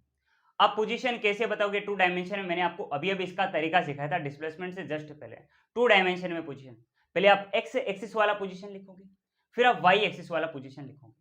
x एक्सिस में फाइनली x2 तक चलेगा, x एक्सिस में ये फाइनली x2 तक चलेगा, और y एक्सिस में ये फाइनली कितना चलेगा? y2 तक चलेगा। तो आप सबसे पहले x एक्सिस में लिखोगे x2 i के प्लस लिखकर आप लिखोगे y2 j के। x एक्सिस का भी लिखोगे फाइनल आप पोजीशन, और y एक्सिस का भी आप लिखोगे फाइनल पोजीशन। दोनों को साथ में लिखोगे तो आपको x y एक्सिस का दोनों का मिलाकर 2 डायमेंशन का ये पोजीशन वेक्टर मिलेगा। समझ में आ रही है इतनी बात? अच्छा, ये तो इसका फाइनल पोजीशन है। इनिशियल पोजीशन r1 वेक्टर के बारे में बताओ, ये कितना होगा? ये होगा x एक्सिस में इनिशियल पोजीशन, जो कितना हो जाएगा? ये हो जाएगा यहां से शुरू करके यहां तक x1, वाई एक्सिस में इनिशियल पोजीशन कितना हो जाएगा, y1 है। वाई एक्सिस में इनिशियल पोजीशन y1 है, x में x1 है। तो आप सबसे पहले x1 लिखोगे, साथ में आप आई कैप लगाओगे बिकॉज ये x एक्सिस में है, प्लस आप क्या करोगे y1 लिखोगे बिकॉज ये y एक्सिस का, इस दूसरी वाली एक्सिस का, दूसरे डायमेंशन का क्या है, पोजीशन है। तो आप y1 के साथ भी क्या करोगे, j कैप लगाओगे। तो आपने क्या किया, इनिशियल और फाइनल पोजीशन लिख दिया, r1 वेक्टर भी लिख दिया, r2 वेक्टर भी लिख दिया। r1 वेक्टर भी दोनों डायमेंशन में लिख दिया, x एक्सिस का लिख दिया x2 i कैप और y एक्सिस का y2 j कैप लिखा। अच्छा, initial position x1 i cap अपने पास x एक्सिस का और y एक्सिस का y1 j कैप आपने लिख दिया। अब आपको क्या करना है, इन दोनों का मिलाकर डेल्टा r वेक्टर अगर कैलकुलेट करना है तो वो हो जाएगा r2 vector minus r1 vector. Delta r vector equal to, सबसे पहले आप लिखोगे, एक काम करते हैं नीचे लिखते हैं, delta r vector equal to, delta r vector क्या है, change in position vector. Change in position मतलब डिस्प्लेसमेंट वेक्टर है, ये क्या है, डिस्प्लेसमेंट है। कैसे लिखोगे डिस्प्लेसमेंट को, r2 माइनस r1। सबसे पहले आप लिखो r2 x2 i cap plus y2 j cap, ये आपने लिख दिया। अब आप लगाओ माइनस, फिर आप लिखो ये r1 x1 i cap plus y1 j cap. अब दोनों को आपस में सब्ट्रैक्ट करोगे, आपको डिस्प्लेसमेंट मिल जाएगा। Delta r vector equal to, देखो i कैप वाले जो है उनको साथ में ले लो, ये है x2 i कैप, साथ में ये माइनस अंदर जाएगा तो आपको मिलेगा माइनस x1 i कैप, ये प्लस में है y2 j cap, y2 j cap, ये माइनस अंदर जाएगा तो ये y1 वाला भी कैसा बन जाएगा, minus minus y1 j cap. अब ध्यान से देखो, x2 ये x1 है, i कैप है, i कैप को कॉमन ले लो, आपको मिलेगा x2 माइनस x1, साथ में ये i कैप प्लस लिखा, ये y2 ये y1, y2 minus y1 j cap बाहर की तरफ, दोनों का कॉमन है ना j कैप, ये आपको क्या मिलेगा, डिस्प्लेसमेंट यहां से मिल जाएगा। यही क्या है, डेल्टा r वेक्टर है। तो डेल्टा r वेक्टर मतलब डिस्प्लेसमेंट वेक्टर, ये क्या होगा, ये होगा x2 minus x1 i cap plus y2 minus y1 j cap. समझ में आई इतनी बात, हाँ सर समझ में आई। यहां से आप इसको क्या लिख सकते हो, एक काम करते हैं ऊपर से ये मिटाते हैं, यहां से आप इसको क्या लिख सकते हो, यहां से आप x2 माइनस x1 क्या लिख सकते हो, x2 माइनस x1, जैसे r2 माइनस r1 है, ये क्या है, position vector. x2 minus x1 क्या होगा, x एक्सिस का पोजीशन वेक्टर, x एक्सिस में कितना डिस्प्लेसमेंट हुआ है, तो इसको आप लिखोगे delta r vector equal to x2 minus x1 कितना हो जाएगा, डेल्टा x, साथ में इसका i cap plus y2 minus y1 कितना बचेगा, डेल्टा y, साथ में इसका j कैप। तो ये आपने डिस्प्लेसमेंट या फिर चेंज इन पोजीशन लिख दिया है 2 डायमेंशन में। सबसे पहले आपने x एक्सिस का डिस्प्लेसमेंट लिखा, मतलब इसमें पोजीशन में कितना चेंज हुआ, x2 माइनस x1, इसमें पोजीशन का चेंज हुआ है, मतलब ये डेल्टा एक्सिस का क्या है, डिस्प्लेसमेंट है x एक्सिस का, इसीलिए आपने साथ में i कैप लगाया। ये y एक्सिस का डिस्प्लेसमेंट है डेल्टा y, मतलब y2 माइनस y1, साथ में आपने j कैप लगाया बिकॉज ये क्या है, y एक्सिस का डिस्प्लेसमेंट है। तो delta x i cap plus delta y j cap, ये आपको क्या मिला है, डिस्प्लेसमेंट इन 2 डायमेंशन। ये क्या होता है, 2 डायमेंशन का डिस्प्लेसमेंट होता है। ये है x एक्सिस का डिस्प्लेसमेंट और ये क्या है, y एक्सिस का डिस्प्लेसमेंट। x एक्सिस का displacement delta x i cap और y एक्सिस का displacement delta y j cap, delta x i cap और डेल्टा y j कैप, दोनों को आपस में ऐड किया तो आपको मिल गया डेल्टा r वेक्टर, मतलब डिस्प्लेसमेंट इन 2 डायमेंशन। समझ में आ गई इतनी बात एकदम अच्छे से, हाँ सर एकदम अच्छे से हमको ये बात समझ में आ गई। ये होता है 2 डायमेंशन में डिस्प्लेसमेंट। तो मैंने आपको 1 डायमेंशन में भी डिस्प्लेसमेंट सिखाया, 2 डायमेंशन में भी मैंने आपको डिस्प्लेसमेंट सिखाया। अब इसके बाद में हम सीखेंगे वेलोसिटी और एक्सेलरेशन। पहले मैं आपको एक क्वेश्चन दूंगा, क्वेश्चन आपके सामने कुछ इस तरीके से है, ये हमारे पास है y एक्सिस, ये है x एक्सिस, ये x है, ये y है, ये है ओरिजिन पॉइंट 0,0, ये ओरिजिन पॉइंट। हमें यहां पर सबसे पहले ये 1 पोजीशन पर हमें यहां पर एक कोई पॉइंट दे रखा है, इसके आपको कोऑर्डिनेट दे रखे हैं 2,3। फिर हमें थोड़ी देर बाद बोला जाएगा, पहले हमें ये बोला जाएगा ये ओरिजिन पॉइंट है, यहां से r1 पोजीशन पर सॉरी इसको थोड़ा सही से बनाते हैं, इससे R1 पोजीशन पर ये हमारे पास पॉइंट नंबर 1 है, ये अपने पास पॉइंट ए है, ये इसकी पोजीशन 1 है सबसे पहले, जिसके आपको कोऑर्डिनेट दे रखे हैं 2,3, मतलब इस टाइम बॉडी x में 2 पर है, y में 3 पर है। थोड़ी देर बाद ये बॉडी या फिर ये जो पॉइंट है ये अपनी पोजीशन को चेंज करेगा और ये मान लो इस नंबर 2 वाली जगह पर आ चुका है। इस टाइम इसके कोऑर्डिनेट है 4,5, पहले 2,3 फिर 4,5। तो ये ओरिजिन पॉइंट यहां से हम इसकी पोजीशन को बताएंगे R2 vector, R1 vector initial position, R2 vector final position.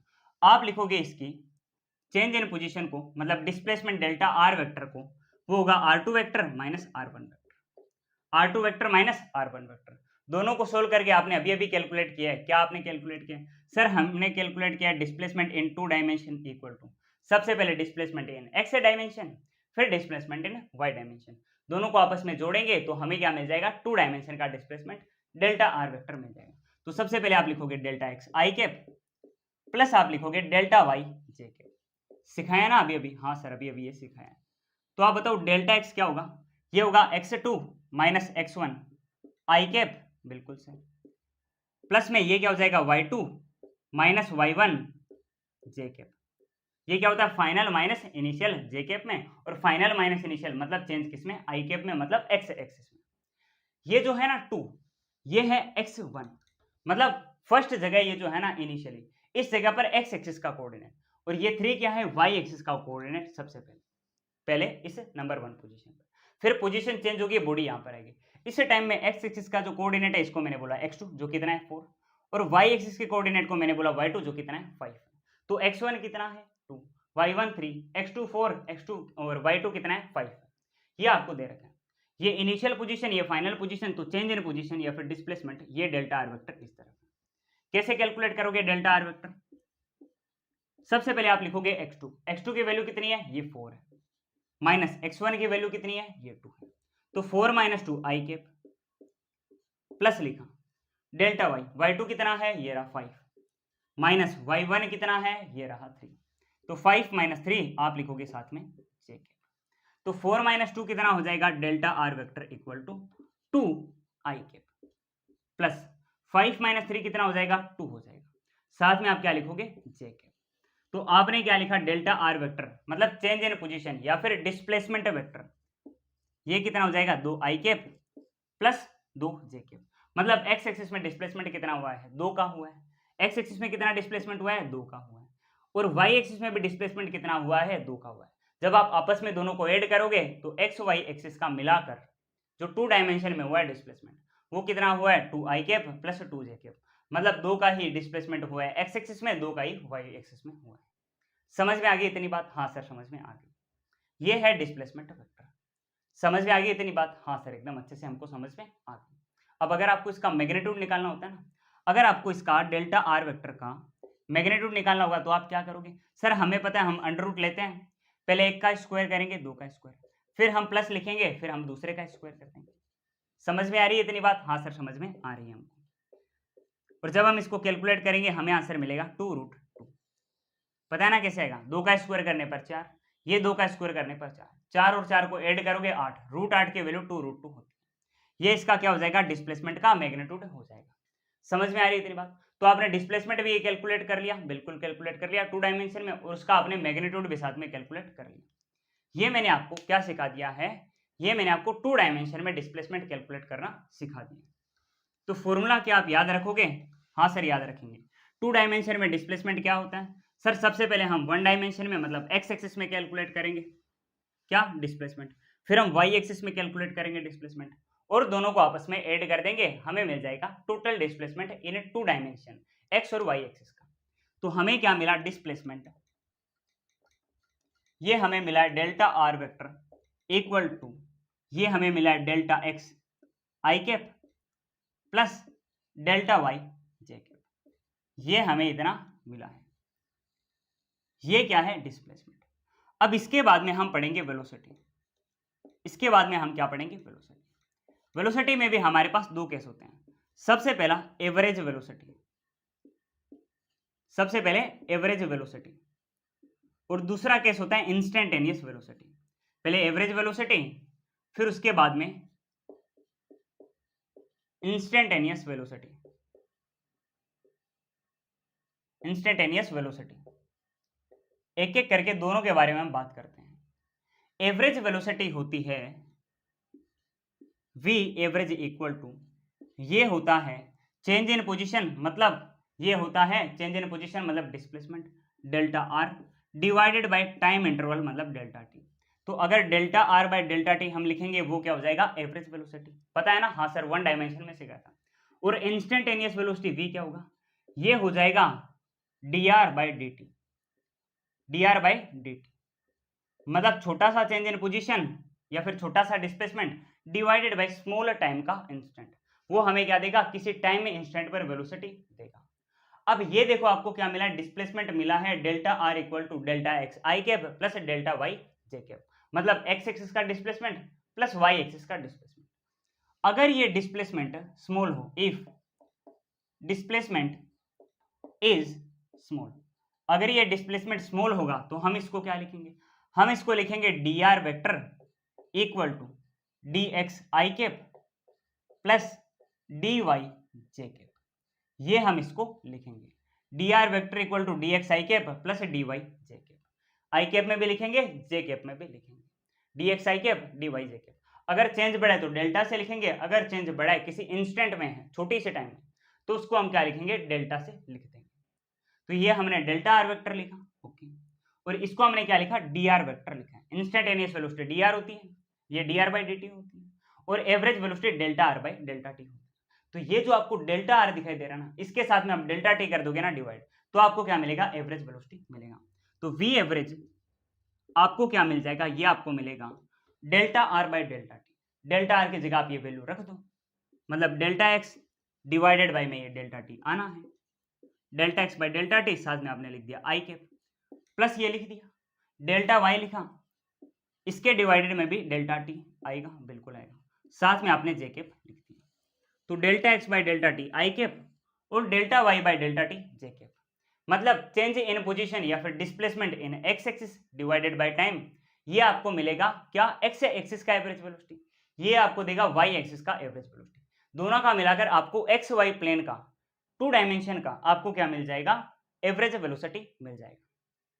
ये होता है टू डायमेंशन में एवरेज वेलोसिटी।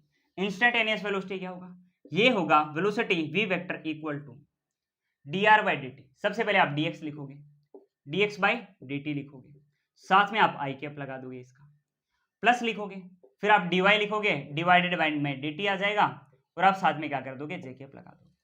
तो ये जो d x by d t है, ये क्या होगा, ये होगा एक्स एक्सिस का वेलोसिटी, एक्स एक्सिस का इंस्टेंटेनियस वेलोसिटी, और ये d y by d t है, ये क्या हो जाएगा, वाई एक्सिस का इंस्टेंटेनियस वेलोसिटी हो जाएगा।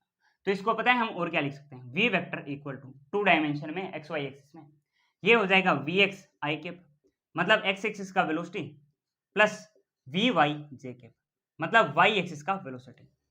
एक्स एक्सिस और वाई एक्सिस दोनों डायमेंशन का वेलोसिटी लिखोगे तो आपको क्या मिल जाएगा, पूरे टू डायमेंशन का वेलोसिटी मिल जाएगा।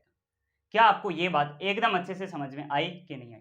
हाँ सर, एकदम अच्छे से समझ में आ गई। तो इसको भी आप नोट कर लीजिए, और हम लिखते हैं फिर उसके बाद में एक्सेलरेशन, कि एक्सेलरेशन क्या होता है, कैसे आपको पढ़ना होता है।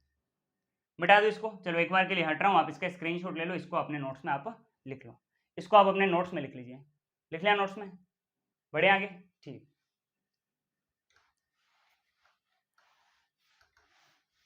अब वेलोसिटी भी हमने पढ़ लिया, डिस्प्लेसमेंट भी पढ़ लिया, लास्ट एक और चीज हमारे पास बचती है, वो क्या होगी, वो होगी सर एक्सेलरेशन। क्या होगी, एक्सेलरेशन। एक्सेलरेशन अभी हमें पढ़ना है। एक्सेलरेशन बताओ तो क्या होता है, एक्सेलरेशन होता है sir delta v divided by delta t, मतलब change in velocity divided by change in time.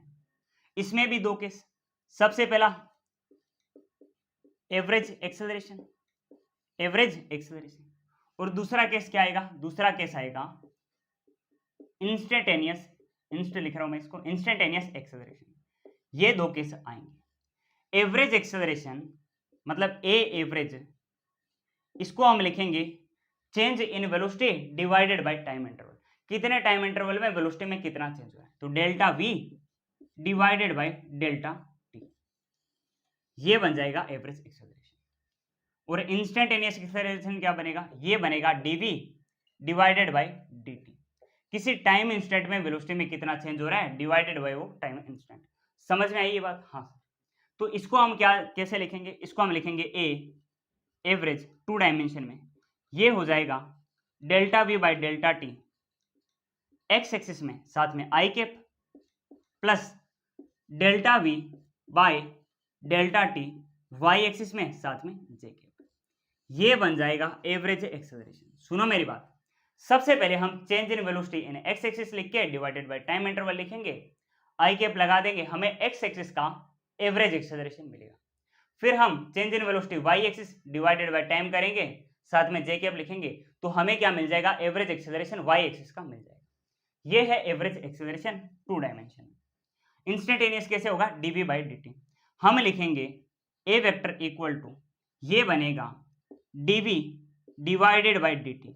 X axis तो साथ में आपने x लगाया और आई कैप आपने लगा दिया, प्लस y एक्सिस में कैसे लिखेंगे, dvy डिवाइडेड बाई dt, साथ में आपने ये j कैप लगा दिया। समझ में आई इतनी बात? आपने x एक्सिस में भी लिख दिया इसका क्या, इंस्टेंटेनियस एक्सेलरेशन, और ये आपने y एक्सिस में भी लिख दिया। इसको हम और कैसे शो कर सकते हैं, ए वेक्टर इक्वल टू, ये हो जाएगा ए x i cap plus a Y j cap. X axis का सबसे पहले हमने एक्सेलरेशन लिखा, फिर हमने वाई एक्सिस का एक्सेलरेशन लिखा, दोनों एकदम अच्छे से हमने समझ लिया। तो ये होता है हमारे पास पोजीशन, डिस्प्लेसमेंट, एक्सेलरेशन और वेलोसिटी का कैसे 2 डायमेंशन के मोशन में। अब सुनो मेरी बात, ये सब फॉर्मूला हम कब लगाते हैं, ये सर हम तब लगाते हैं जब एक्सेलरेशन कैसा होता है, वेरिएबल होता है। कैसा होता है एक्सेलरेशन, वेरिएबल होता है। अगर एक्सेलरेशन कांस्टेंट होता था तो याद करो मैंने आपको मोशन इन स्ट्रेट लाइन में क्या बताया था, लेक्चर नंबर 4 में मैंने आपको बताया था कि अगर एक्सेलरेशन कांस्टेंट होगा तो हम क्या करेंगे, तो हम सर इक्वेशन ऑफ मोशन का यूज करेंगे, v equal to u plus a t, s equal to u t plus half a t square, v square equal to u square plus 2as। याद है ना? हाँ सर। अगर यहां पर भी एक्सेलरेशन 0 होगा तो यहां पर भी इक्वेशन ऑफ मोशन का यूज होगा। 2 मिनट का टॉपिक है, इसको भी हम समझ लेते हैं, फिर हम जाएंगे क्वेश्चंस की ओर। इसको भी हम जल्दी से समझ लेते हैं। तो हेडिंग डालते हैं इफ एक्सेलरेशन इज कांस्टेंट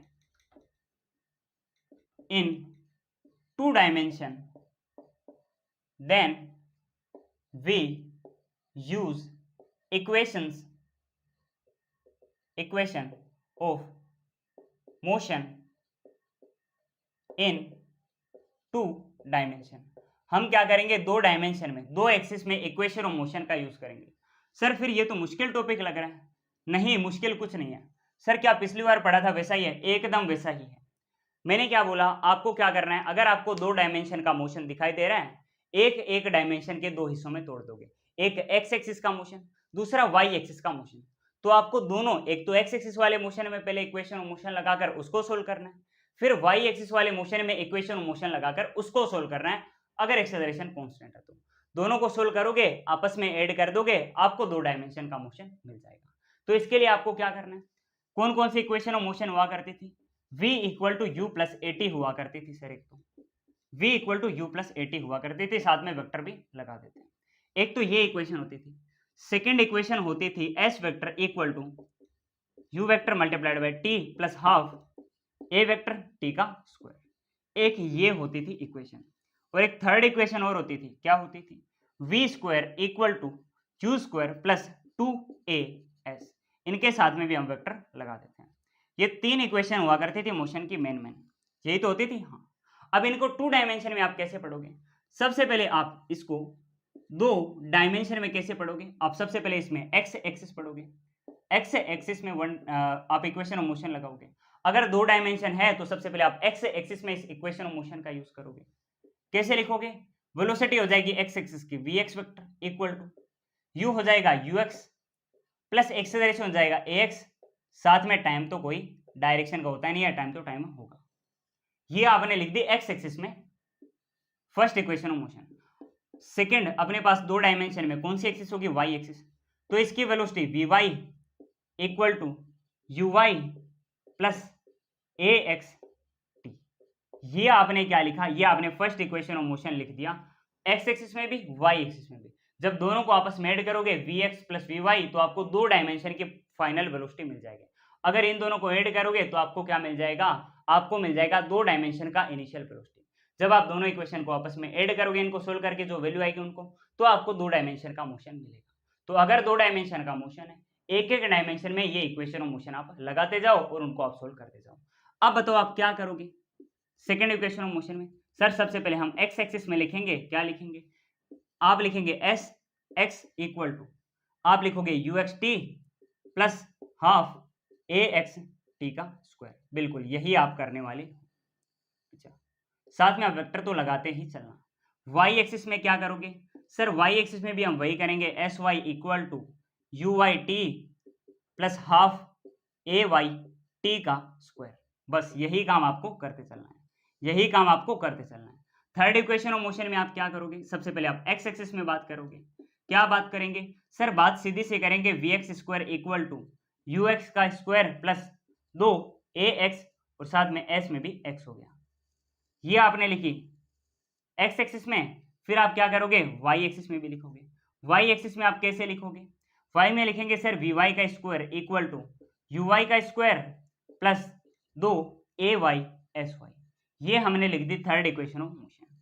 तो इस तरीके से आपको क्या करना है, ये 6 के 6 इक्वेशन आपको पता रखना है कि आप इसको एक्स एक्सिस में लगाओगे, वाई एक्सिस में लगाओगे और उनको आप आपस में ऐड कर दोगे।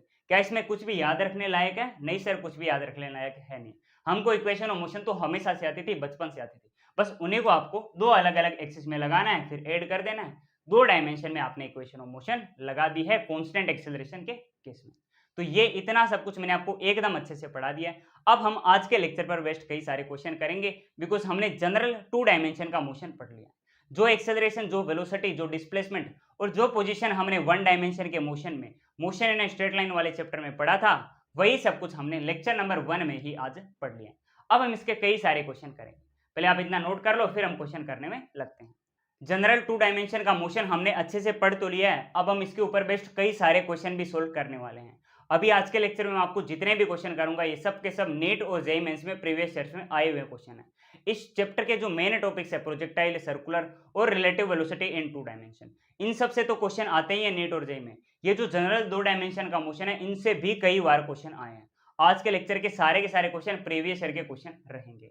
जैसे आपके सामने एक काफी अच्छा एक प्रीवियस ईयर का क्वेश्चन है, a particle is moving such that its position coordinate x, y are 2, 3 metre. x, y coordinate क्या है, 2 और 3 मीटर, t इक्वल टू 0 पर। फिर t इक्वल टू 2 पर 6,7 है इसके कोऑर्डिनेट x और y एक्सिस में, और t इक्वल टू 5 पर इसके कोऑर्डिनेट आपको दे रखे हैं 13,14 मीटर। आपसे पूछा है एवरेज वेलोसिटी वेक्टर यानी v average from time t equal to 0 से लेकर t इक्वल टू 5 सेकंड। तो हम एक काम करते हैं, इसका मोशन हम यहाँ पर बना लेते हैं। देखो सुनो मेरी बात ध्यान से, यहां पर पार्टिकल 2 डायमेंशन में मोशन कर रहा है, इसलिए आपको x और y कोऑर्डिनेट दे रखे हैं। मैं बस यहां पर एक जनरल इसका रफ डायग्राम बना रहा हूं। मैं x और y दोनों एक्सिस में इसका जो मोशन है उसको रिप्रेजेंट नहीं कर रहा हूं, बस एक नॉर्मल में इसका डायग्राम बना रहा हूं। ये मान लो हमारे पास है t इक्वल टू 0 वाली सिचुएशन है। यहां से पार्टिकल अपना क्या करेगा, मोशन शुरू करेगा। एकदम t इक्वल टू 0 पर आपको कोऑर्डिनेट कितने दे रखे हैं, 2, 3। x एक्सिस में कोऑर्डिनेट कितना है, x एक्सिस में कोऑर्डिनेट कितना है, 2 है, और y एक्सिस में कितना है, 3 है। ये t इक्वल टू 0 पर। थोड़े टाइम बाद t इक्वल टू 2 सेकंड पर आपको इसके कोऑर्डिनेट क्या दे रखे हैं, t इक्वल टू 2 सेकंड पर आपको दे रखे हैं 6,7 मीटर। तो ये 6,7 आपको क्या दे रखे हैं, x और y कोऑर्डिनेट आपको दे रखे हैं t इक्वल टू 2 सेकंड पर। और t इक्वल टू 5 सेकंड तक इसकी पूरी जर्नी है। ये 0 से शुरू होगा, 5 सेकंड तक आएगा। 5 सेकंड पर इसके कोऑर्डिनेट कितने हैं, 13,14 मीटर। ये इसके कोऑर्डिनेट है। आपको क्या बताना है, एवरेज वेलोसिटी वेक्टर बताना है टाइम t इक्वल टू 0 से लेकर t इक्वल टू 5 तक। अब मेरे को एक बात बताओ, एवरेज वेलोसिटी 2 डायमेंशन का क्या होता है, मैंने आपको क्या फॉर्मूला बताया था, ये मैंने आपको बताया था delta x divided by delta t, delta x by delta t in x axis. बिल्कुल सर, या फिर x एक्सिस नहीं लिखोगे तो भी काम चल जाएगा, क्योंकि आपने क्या लिखा है, delta x by delta t लिखा है। साथ में आप क्या करोगे, i कैप लिखोगे, प्लस लिखा। आप क्या करोगे, आप y एक्सिस का लिखोगे, delta y by delta t। साथ में आप क्या करोगे, j कैप लगाओगे, तो आपको क्या मिल जाएगा, x एक्सिस और y एक्सिस दोनों का मिलाकर 2 डायमेंशन का एवरेज वेलोसिटी वेक्टर मिल जाएगा। तो सबसे पहले आप क्या करोगे, x एक्सिस का लिखोगे, फिर आप क्या करोगे, y एक्सिस का लिखोगे। ये delta x by delta t क्या बनेगा, एक्स एक्सिस का एवरेज वेलोसिटी मिलेगा। Delta y by delta t क्या बनेगा, वाई एक्सिस का एवरेज वेलोसिटी बनेगा। जब एक्स और वाई दोनों एक्सिस का एवरेज वेलोसिटी आपस में मिलेगा तभी तो आपको ये 2 डायमेंशन का क्या देगा, एवरेज वेलोसिटी देगा। तो सबसे पहले आप एक्स एक्सिस का लिखो एवरेज वेलोसिटी, फिर आप क्या करो, वाई एक्सिस का लिखो एवरेज वेलोसिटी। तो हम एक काम करते हैं, लिखते हैं यहाँ पर v average vector equal to, ये बनेगा डेल्टा एक्स कितना है, टी इक्वल टू 0 पर कितना है और टी इक्वल टू 5 पर कितना है। डेल्टा एक्स आप लिखोगे x2 माइनस x1, मतलब इनिशियली जो है ये कितना कोऑर्डिनेट है x का, ये है 2, और फाइनली t इक्वल टू 5 पर कितना कोऑर्डिनेट है, ये है 13। तो x2 कितना होगा final coordinate t equal to 5 पर, मतलब 13, माइनस इनिशियल क्या है इसका कोऑर्डिनेट x की वैल्यू मतलब 2, 13 माइनस 2 मतलब 11 मीटर क्या है, डेल्टा x की वैल्यू है। कहां से कहां तक, t इक्वल टू 0 मतलब इनिशियल से लेकर t इक्वल टू 5 मतलब फाइनल तक। तो आप लिखोगे डेल्टा x की जगह 11 metre divided by delta t, time में कितना चेंज है, 0 से शुरू करके 5 तक, टाइम इंटरवल कितना हो जाएगा, 5 हो जाएगा। ठीक है, साथ में आप क्या करोगे, आई कैप लगाओगे बिकॉज ये काम हुआ है एक्स एक्सिस में। अब आपने लिखा प्लस डेल्टा वाई कितना हो जाएगा, डेल्टा वाई होगा y2 माइनस y1। y2 क्या होता है, final position t equal to 5 पर, बिकॉज आपको 0 से लेकर 5 सेकंड तक कैलकुलेट करना है। इनिशियल पोजीशन क्या होगी, t इक्वल टू 0 वाली, फाइनल होगी t इक्वल टू 5 वाली। t इक्वल टू 5 पर क्या है, y2 हो जाएगा। ये अपने पास क्या है, y एक्सिस का कोऑर्डिनेट 14, ये हो जाएगा y2, minus t equal to 0 second पर जो y का कोऑर्डिनेट है ये हो जाएगा y1 मतलब 3, 14 माइनस 3 मतलब डेल्टा y कितना हो जाएगा, 11 मीटर हो जाएगा। कितना हो जाएगा, 11 मीटर हो जाएगा। तो इसको भी आपने क्या लिखा, 11 लिखा, डिवाइडेड बाय टाइम इंटरवल भी 0 से लेकर 5 मतलब 5 है। साथ में आप क्या करोगे, डायरेक्शन बताओगे, ये y एक्सिस में हो रहा है, तो 11 by 5 i cap plus 11 by 5 J cap, ये आपको आंसर मिला है। आप 11 बाई 5 यहां से क्या कर सकते हो, कॉमन ले सकते हो। 11 बाई 5 आपने कॉमन ले लिया, ब्रैकेट में ये अंदर क्या बचेगा, एक तो आई कैप बचेगा प्लस सीधा एक जे कैप बचेगा, बिकॉज आई और जे दोनों में से, एक्स एक्सिस और वाई एक्सिस दोनों में से हमने 11 बाई 5 को तो कॉमन ले लिया, आपको मिला 11 बाई 5 ब्रैकेट में i cap plus J cap. समझ में आई इतनी बात। तो 11 by 5 i cap plus J cap, ये आपको क्या मिला है, ये आपको मिला है 2 डायमेंशन में एवरेज वेलोसिटी का वैल्यू। तो आपने यहां पर क्या किया, सर हमें करना था 0 सेकंड से लेकर 5 सेकंड तक एवरेज वेलोसिटी का कैलकुलेशन। एवरेज वेलोसिटी क्या होता है, एवरेज वेलोसिटी होती है डिस्प्लेसमेंट या फिर change in position divided by time interval.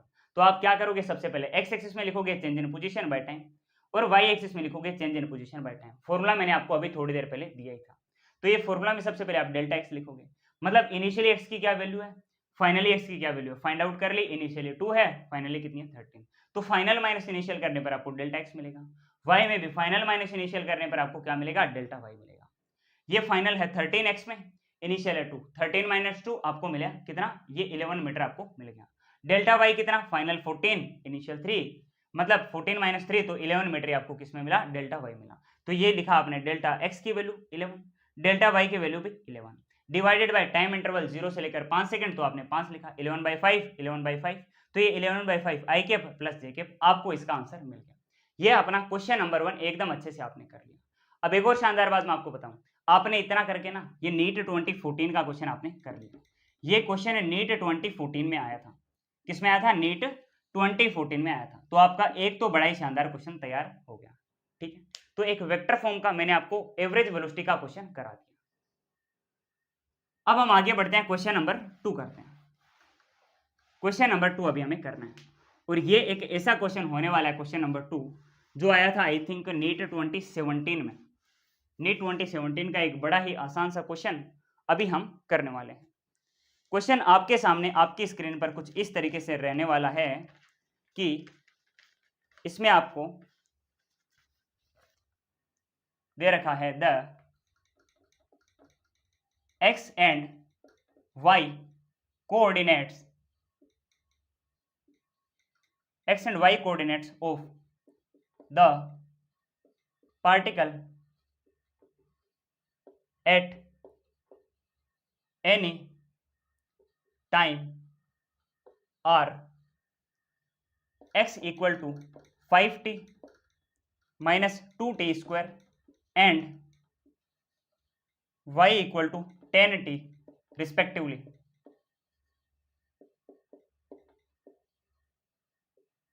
Where x and y are in meters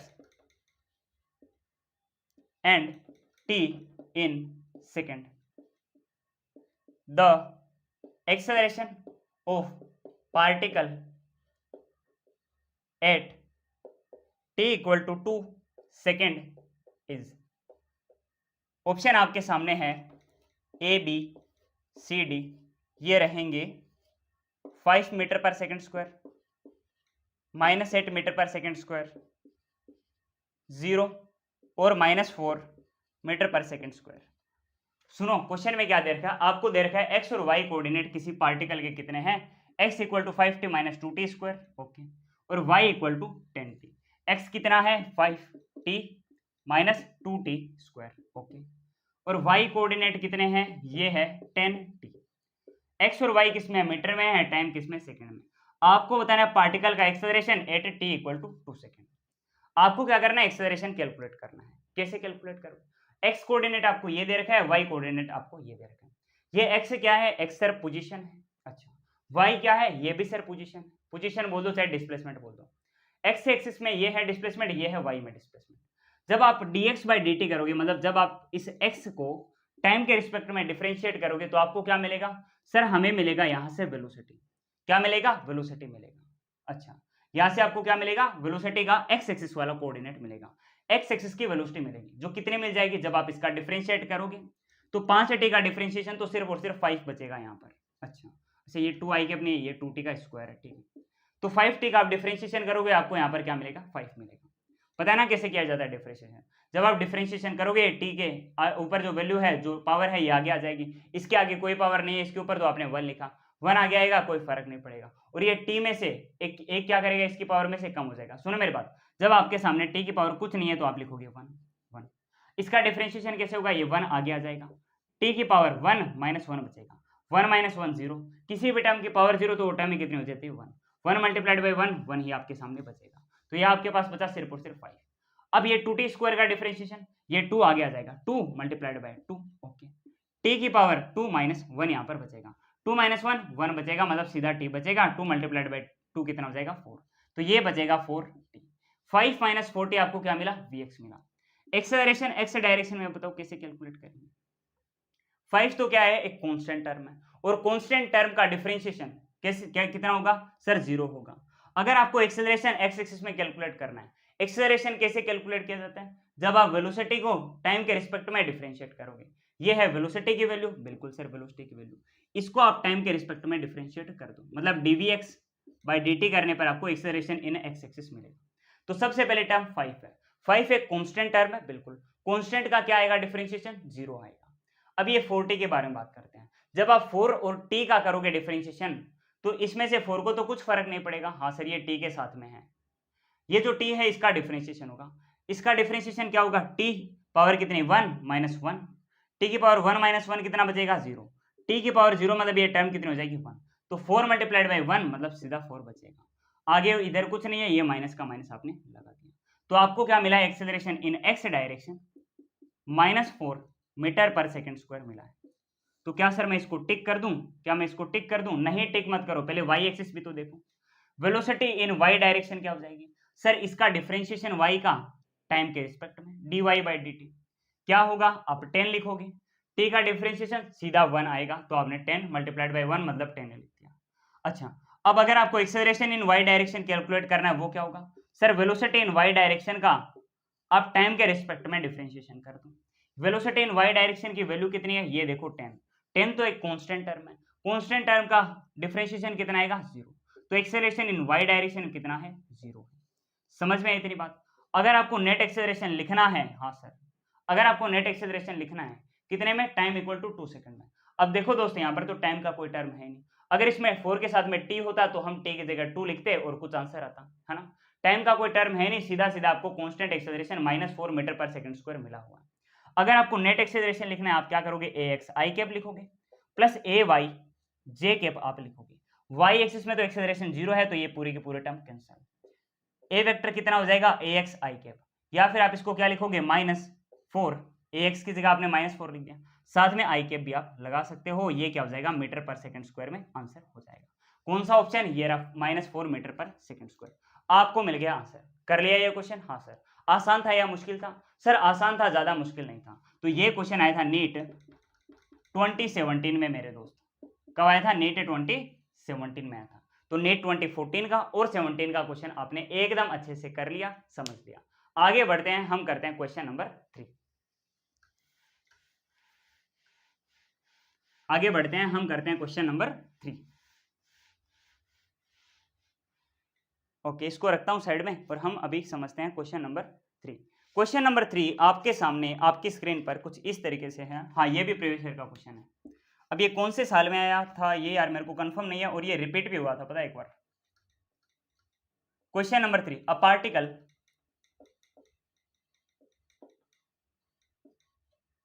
has initial, ये क्वेश्चन तो आपको आना चाहिए, काफी इजी है। Initial velocity 2i cap plus 3j cap. 2i cap plus 3j cap क्या है? इनिशियल वेलोसिटी है। Acceleration, sorry, 2i cap plus 3j cap and acceleration 0.3i cap plus 0.2j cap. ये आपको एक्सेलरेशन दे रखा है, इनिशियल वेलोसिटी भी दे रखा है। The magnitude of velocity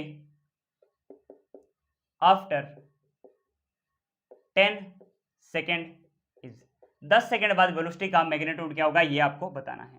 option आपको दे रखे हैं ए, बी, सी और डी। ये आपको ऑप्शन दे रखे हैं 5, 9, 9√2 और साथ में 5√2।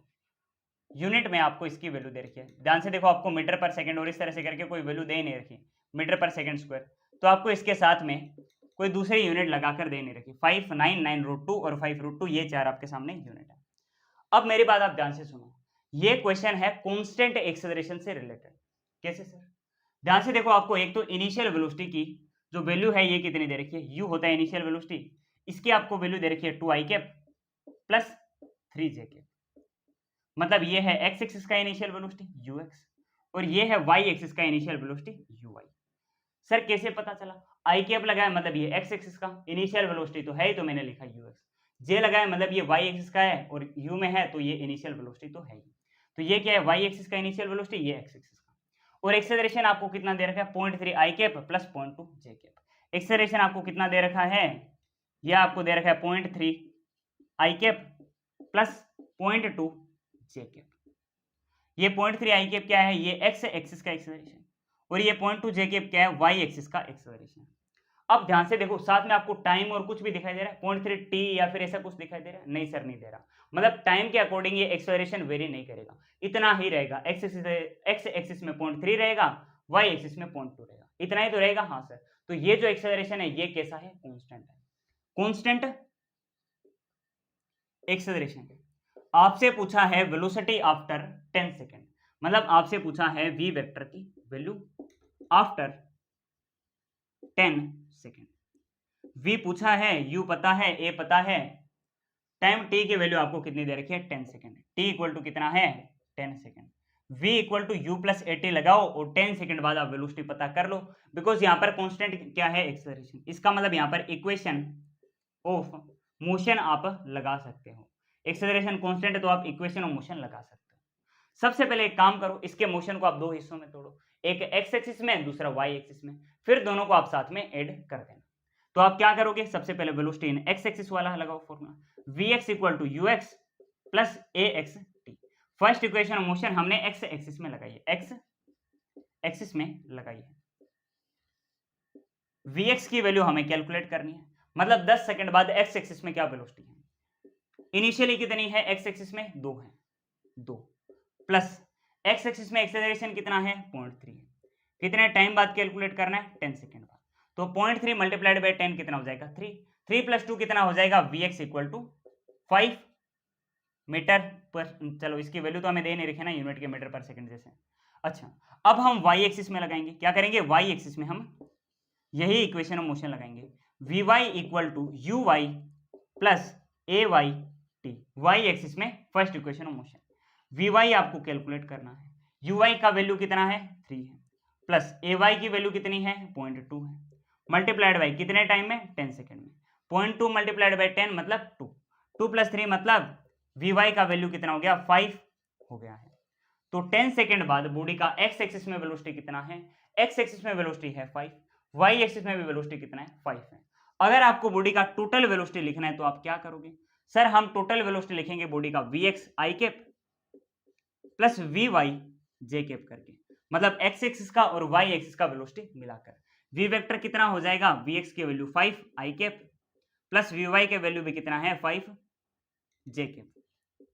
अब आपसे यहां पर वेलोसिटी की वैल्यू नहीं पूछी, वेलोसिटी का मैग्नीट्यूड पूछा है, और मैग्नीट्यूड का भी मैंने आपको तरीका बता रखा था कि मैग्नीट्यूड कैसे लिया जाता है। कैसे लिया जाता है, अगर आपको वेलोसिटी का मैग्नीट्यूड लेना है तो आप क्या करोगे, अंडर रूट में पहला वेक्टर का स्क्वायर करोगे, पहले वेक्टर का स्क्वायर मतलब 5 का स्क्वायर, प्लस में आप क्या करोगे दूसरे वेक्टर का स्क्वायर करोगे। तो 5 का स्क्वायर कितना हो जाएगा 25, प्लस अगले 5 का स्क्वायर 25, 25 और 25 50 हो जाएगा, 50 का अंडर रूट कितना होता है 5√2 होता है। बिलीव नहीं है तो आप अंडर रूट लेकर देख लो कितना होता है 5√2 होता है। ध्यान से सुनो ना, ये 25 है इसका अंडर रूट बाहर आएगा 5, ये 25 है इसका भी अंडर रूट बाहर आएगा 5, इसका अंडर रूट टोटल कितना आ चुका है 12 आ चुका है 5 है, यहाँ पर 1 + 1 बचेगा, 1 + 1 कितना हो जाएगा 2 हो जाएगा, तो ये बन जाएगा 5√2। आपके सामने आंसर क्या आ जाएगा 5√2। ये भी प्रीवियस ईयर में नीट में आया हुआ है, मेरे को पता नहीं है एग्जैक्ट कि ये कौन से साल में आया था, बट ये भी आई थिंक 2010-12 के आसपास से कहीं पर आया था। अब एक क्वेश्चन एग्जैक्ट इसके सिमिलर है, बस जहां पर 0.23 है ना उस जगह 0.3 और 4 हो जाएगा, वो क्वेश्चन भी मैं आपको करा देता हूँ। और वो जो क्वेश्चन है ना वो नीट और जेईई दोनों में आया हुआ है, दोनों ही जगह पर आया हुआ है। इसको मिटाता हूं और वो एक क्वेश्चन भी मैं आपको कराता हूं। क्वेश्चन कुछ इस तरीके से है, क्वेश्चन कुछ इस तरीके से है कि a particle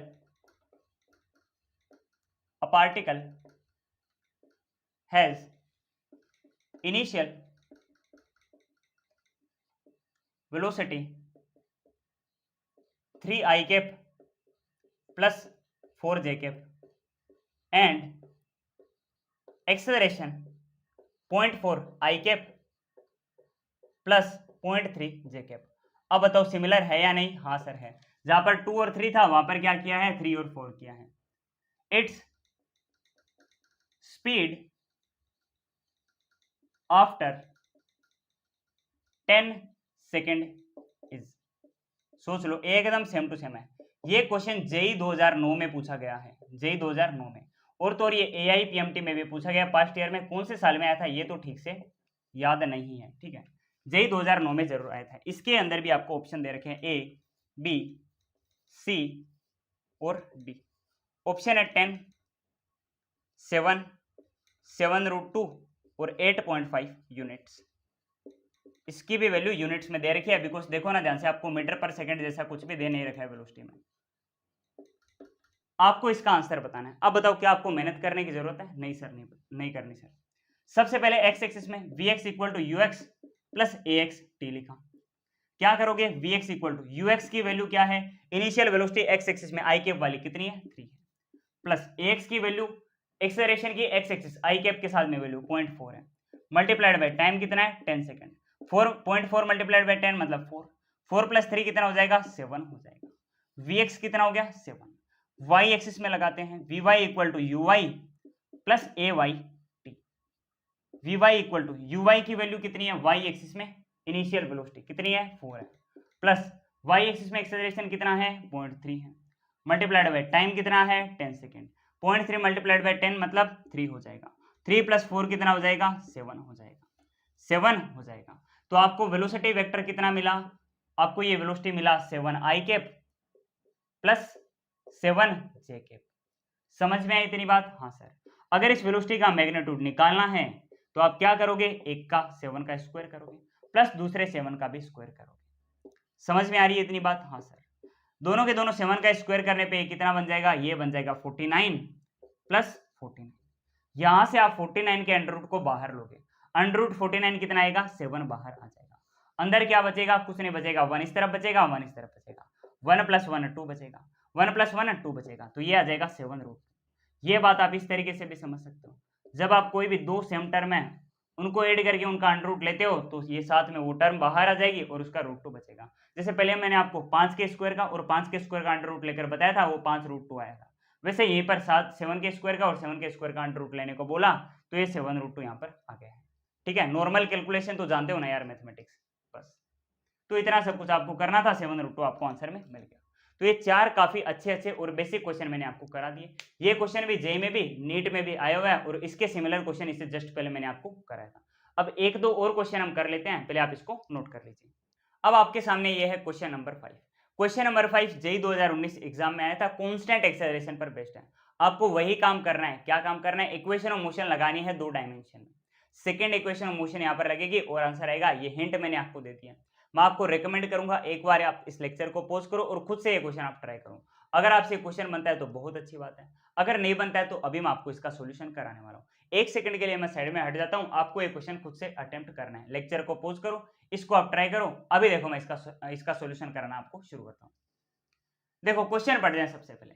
a particle moves from the point 2i cap plus 4j cap metre at t equal to 0। Particle t equal to 0 से मतलब एकदम शुरुआत में particle 2i cap plus 4j cap initial position से पार्टिकल अपनी journey शुरू करता है, यहां से पार्टिकल मूव करना शुरू करता है with an initial velocity 5i cap plus 4j cap.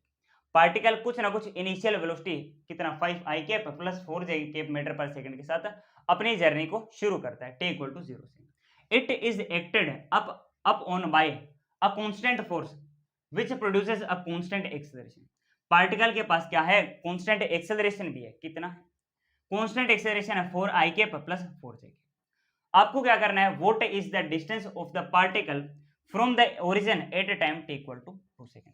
आपको पार्टिकल की इनिशियल पोजीशन तो दे रखी है, कितनी है, ये है 2i cap plus 4j cap. तो सबसे पहले आप लिखेंगे इनिशियल पोजीशन। इनिशियल पोजीशन को मैंने क्या बोला था याद है, जब मैं आपको पढ़ा रहा था r1 बोला था। r1 वेक्टर कितना है 2i cap plus 4j cap. अच्छा ये आपको दे रखा है एक, और आपको क्या दे रखा है, और आपको दे रखा है इनिशियल वेलोसिटी। कितना, इनिशियल वेलोसिटी u आपको दे रखा है, u वेक्टर कितना है, ये है 5i cap okay plus 4j cap. और बताओ आपको क्या दे रखा है, और सर हमको दे रखा है कांस्टेंट एक्सेलरेशन। ये आपको क्या दे रखा है, कांस्टेंट एक्सेलरेशन दे रखा है जो कितना है 4i cap plus 4j cap. X axis का और वाई एक्सिस का दोनों में आपको क्या दे रखा है, कांस्टेंट एक्सेलरेशन दे रखा है। आपसे पूछा गया है distance of particle from origin at a time t equal to 2 second. Origin point से जहां से मोशन शुरू है वहां से आपको पार्टिकल का क्या बताना है, डिस्टेंस बताना है t इक्वल टू 2 सेकंड पर। मतलब आपको पार्टिकल का फाइनल पोजीशन बताना है, फाइनल पोजीशन आपको बताना है। सुनो, ओरिजिन पॉइंट से पार्टिकल का जो डिस्टेंस होता है वही तो होता है सर पार्टिकल का पोजीशन। हाँ, t इक्वल टू 0 पर आपको इनिशियल पोजीशन तो दे रखा है ना, t इक्वल टू 2 सेकंड पर आपको बताना है, मतलब फाइनल पोजीशन आपको बताना है, ये आपको कैलकुलेट करना है। अब सुनो मेरी बात ध्यान से, ये फाइनल पोजीशन, ये इनिशियल पोजीशन। आप मेरे को एक बात बताओ, डिस्प्लेसमेंट डेल्टा आर वेक्टर क्या होता है। Displacement sir delta r vector होता है चेंज इन पोजीशन, मतलब final position minus initial position. Final position को हम बोलेंगे r2 वेक्टर, ये फाइनल पोजीशन है, इसको हम क्या बोल देंगे, इसको हम बोल देंगे r2 वेक्टर। ये हमें कैलकुलेट करना है। हाँ, तो एक तो final position r2 vector minus initial position r1 vector. अब सुनो मेरी बात ध्यान से, ये r1 वेक्टर आपको पता है, ये r2 वेक्टर आपको कैलकुलेट करना है। हम पता है क्या करेंगे, हमारी अप्रोच यहाँ पर क्या होगी, हम ये डेल्टा आर वेक्टर कैलकुलेट करेंगे, ये माइनस को इस तरफ ले जाकर डेल्टा आर वेक्टर के साथ हम r1 को इनिशियल पोजीशन को ऐड करेंगे तो हमें ये क्या मिल जाएगी, फाइनल पोजीशन r2 मिल जाएगी। ये हमारा क्वेश्चन करने की अप्रोच रहेगी। तो सर ये डेल्टा आर वेक्टर हमें कहां से मिलेगा, डेल्टा आर वेक्टर होता है चेंज इन पोजीशन या फिर डिस्प्लेसमेंट। और डिस्प्लेसमेंट कैलकुलेट करने का एक तरीका है मेरे पास, क्या तरीका है, second equation of motion. Sir equation of motion क्या यहाँ पर वैलिड होगी, बिल्कुल होगी। ये देखो एक्सेलरेशन कैसा है, constant 4i cap plus 4j cap. X और वाई दोनों एक्सिस में है बट कैसा है, कांस्टेंट है। एक्सेलरेशन क्या है, कांस्टेंट। तो आप सेकंड इक्वेशन ऑफ मोशन लगा सकते हो। सबसे पहले हम क्या करेंगे, वाई एक्सिस में लगाएंगे, s y equal to u y t plus half a y t का स्क्वायर, और फिर हम क्या करेंगे एक्स एक्सिस में लगाएंगे, s x equal to u x t plus half a x t का स्क्वायर। बस ये आपको करना है। सबसे पहले हम एस वाई के बारे में बात करते हैं। वाई एक्सिस में हमें क्या करना है, डिस्प्लेसमेंट निकालना है। वाई एक्सिस में हमें डिस्प्लेसमेंट निकालना है। ये कितना होगा, सबसे पहले u y, acceleration initial velocity in y axis कितना है 4 मल्टीप्लाइड बाय कितने टाइम में कैलकुलेट करना है 2 सेकंड में, 4 मल्टीप्लाइड बाय 2 प्लस हाफ लिखा। एक्सेलरेशन इन वाई डायरेक्शन कितना है, ये एक्स एक्सिस का, ये वाई एक्सिस का एक्सेलरेशन कितना है 4 है, साथ में टाइम कितना है 2 है, तो 2 का स्क्वायर मतलब कितना हो जाएगा 4। देखो ना टाइम कितना 2 सेकंड, 2 का स्क्वायर मतलब 4 हो गया। ठीक, आपने लिखा s y equal to 4 multiplied by 2 कितना हो गया 8 प्लस ये 4 मल्टीप्लाइड बाय 4 कितना हो गया 16, 16 बाय 2 मतलब 8। आपको क्या मिला, डिस्प्लेसमेंट इन वाई डायरेक्शन, ये कितना हो जाएगा 16 हो जाएगा, 16 हो जाएगा। साथ में आपको एक और काम करना होता है, क्या करना होता है, डिस्प्लेसमेंट का आपको डायरेक्शन भी लिखना होता है। क्या करोगे आप, जे कैप लगा दोगे, बिकॉज ये किसमें है, वाई एक्सिस में है, 16 जे कैप। अब एक्स एक्सिस में बात करते हैं, एस एक्स इक्वल टू ये बन जाएगा यू एक्स कितना है, इनिशियल वेलोसिटी एक्स एक्सिस में कितना है 5 है, मल्टीप्लाइड बाय टाइम 2 है, हाफ लिखा, एक्स की वैल्यू आपने लिखी 4 मल्टीप्लाइड टाइम की जगह आप क्या करोगे 2 का स्क्वायर मतलब 4। ठीक, ये 5 मल्टीप्लाइड बाय 2 10 प्लस हाफ में ये अपने पास क्या बन जाएगा, ये अपने पास 4 बाय 2 2 बचेगा, 2 मल्टीप्लाइड बाय 4 कितना बचेगा 8 बचेगा। तो आपको एक्स एक्सिस में डिस्प्लेसमेंट कितना मिला 18 मीटर मिला है, 18 मीटर मिला है। अब ये एक्स एक्सिस में तो हम क्या करेंगे, साथ में आई कैप हम लगा देंगे इसकी डायरेक्शन। तो आपको एक्स एक्सिस का डिस्प्लेसमेंट कितना मिला है, आपको सर मिला है 18 आई कैप, वाई एक्सिस में कितना मिला है 16 जे कैप मिला है। तो आपको डिस्प्लेसमेंट डेल्टा आर वेक्टर ये कितना मिला है, ये सर मिला है हमको, ये हमको मिला है 18 आई कैप एक्स एक्सिस में, प्लस हमको मिला है सर वाई एक्सिस में 16 जे कैप। दोनों को जब हमने ऐड किया तो हमें क्या मिल गया, हमें मिल गया ये displacement in 2 dimension, displacement in 2 dimension, displacement in 2D। ठीक, अब सुनो मेरी बात ध्यान से, ये सब तो हम मिटा देते हैं, ये सब तो हमने कैलकुलेट कर लिया, जिसको लिखना है वो इसको पॉज करो, पहले लिखो फिर आगे बढ़ो। अब सुनो मेरी बात, ये यहां से डेल्टा आर क्या है R2 माइनस R1, एक काम करते हैं R1 को हम इस तरफ भेज देते हैं, तो R2 वेक्टर क्या बनेगा, delta r vector plus R1 vector.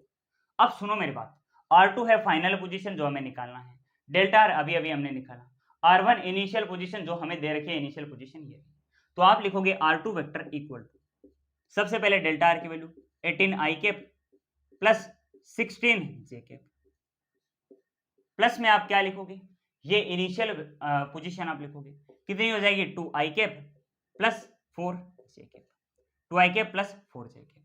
R2 vector equal to ये बनेगा 18 आई कैप, ये 2 आई कैप, साथ में साइन कैसे है प्लस का, 18 प्लस 2 मतलब 20 आई कैप, प्लस में ये 16 और 4 दोनों किसके हैं जे कैप पे, मतलब ये क्या बन गया 20 जे कैप, तो ये बना 20 आई कैप प्लस 20 जे कैप। ये आपको क्या मिला है, फाइनल पोजीशन मिला है। क्या आपको आई कैप जे कैप में कुछ भी दिखाई दे रहा है, नहीं सर नहीं दिखाई दे रहा, मतलब आपसे यहां पर पूछेगा फाइनल पोजीशन का मैग्नीट्यूड, क्या पूछेगा फाइनल पोजीशन का मैग्नीट्यूड।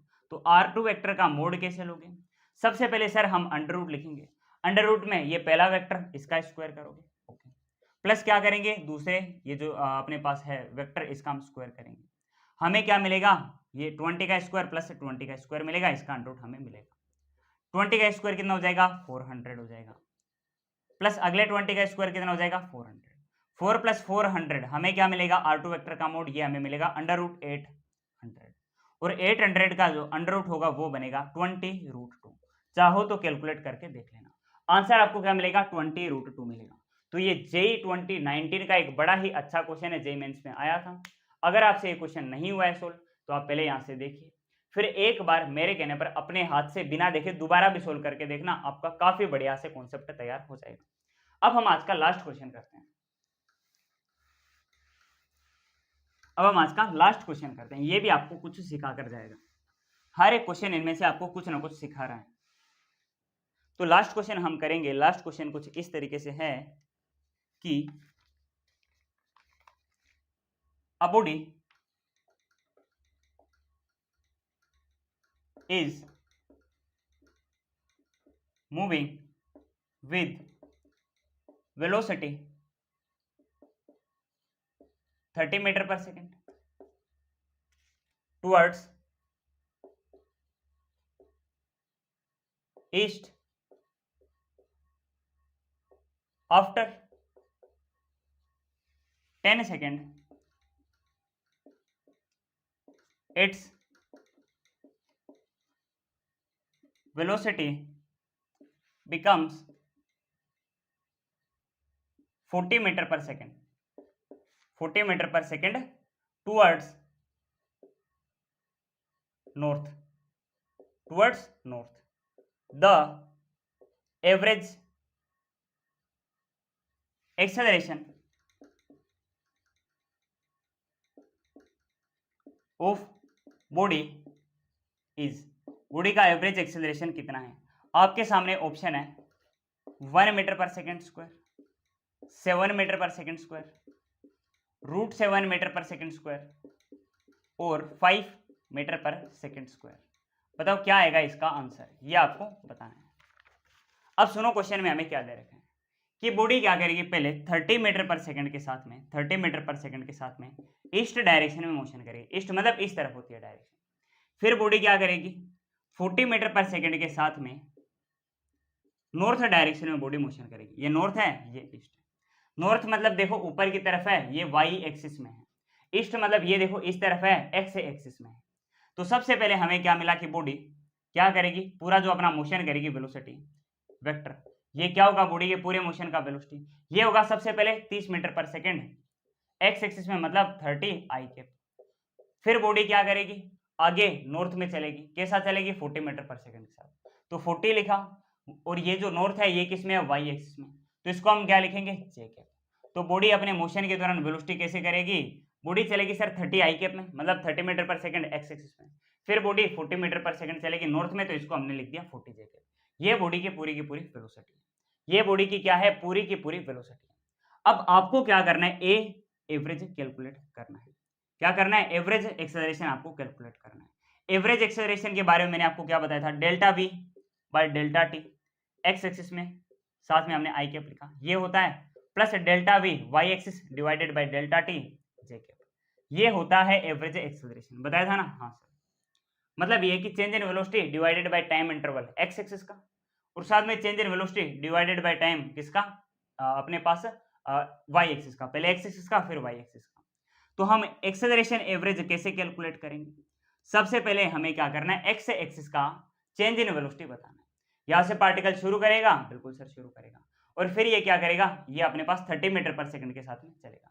हमें बताना है एक्स एक्सिस में क्या है वेलोसिटी, सर एक्स एक्सिस में वेलोसिटी है 30 मीटर पर सेकंड, 30 आई के पेन है तो आपने लिखा 30, ठीक। फिर आप मेरे को बताओ डिवाइडेड बाय टाइम इंटरवल कितना है। आपको सर टाइम इंटरवल दे रखा है, टाइम इंटरवल आपको देने रखा, अच्छा यहाँ पर दे रखा है 10 सेकंड का, तो डिवाइडेड बाय आपका क्या करोगे, आप 10 सेकंड कर दोगे। साथ में आप क्या करोगे, आई कैप लगाओगे, बिल्कुल सर आई कैप लगा। प्लस आप क्या करोगे, वाई एक्सिस में क्या है वेलोसिटी, सर 40 जे कैप मतलब 40 मीटर पर सेकंड से चला है y axis, divided by time interval कितना 10 सेकंड लिखा। साथ में आपने ये जे कैप लिख दिया, 0 से 0 उठ जाएगा, ये भी 0 से 0 उठ जाएगा, ये बन गया यहाँ पर 3 आई कैप, 3 आई कैप, ओके। प्लस में ये क्या बन गया, 4 जे कैप बन गया। तो एवरेज एक्सेलरेशन आपको क्या मिला, ए एवरेज वेक्टर, यह आपको मिला सर 3 आई कैप प्लस 4 जे कैप। ये आपको क्या मिला है, ये सर हमको मिला है एवरेज एक्सेलरेशन। ये हमें क्या मिला है, एवरेज एक्सेलरेशन मिला है। ये एवरेज एक्सेलरेशन वेक्टर हमें मिला है। अगर हमें इसका मैग्नीट्यूड निकालना है तो हम क्या करेंगे, तो सर हम क्या करेंगे, हम अंडर रूट लेंगे, पहले का स्क्वायर करेंगे मतलब 3 का स्क्वायर, फिर हम क्या करेंगे, दूसरे जे कैप वाले का स्क्वायर करेंगे, बिल्कुल 3 का स्क्वायर 9 प्लस 4 का स्क्वायर 16, अंडर रूट 16 और 9 मतलब अंडर रूट 25, 25 का अंडर रूट कितना होता है 5 मीटर पर सेकंड स्क्वायर। तो ए एवरेज आपको कितना मिला, सर हमें मिला 5 मीटर पर सेकंड स्क्वायर। ये आपने यहाँ पर इसका भी आंसर कैलकुलेट कर लिया। तो आज का लेक्चर हम यहीं तक रखेंगे। हमने जनरल 2 डायमेंशन का मोशन एकदम अच्छे से समझ लिया। अब ये जो 2 डायमेंशन का मोशन है ना, इसमें बॉडी क्या करेगी, 2 एक्सिस में मोशन करेगी। इसका एग्जाम्पल एक तो है प्रोजेक्टाइल मोशन, दूसरा है सर्कुलर मोशन। अगले लेक्चर से हम प्रोजेक्टाइल मोशन शुरू करेंगे, पढ़ते रहो।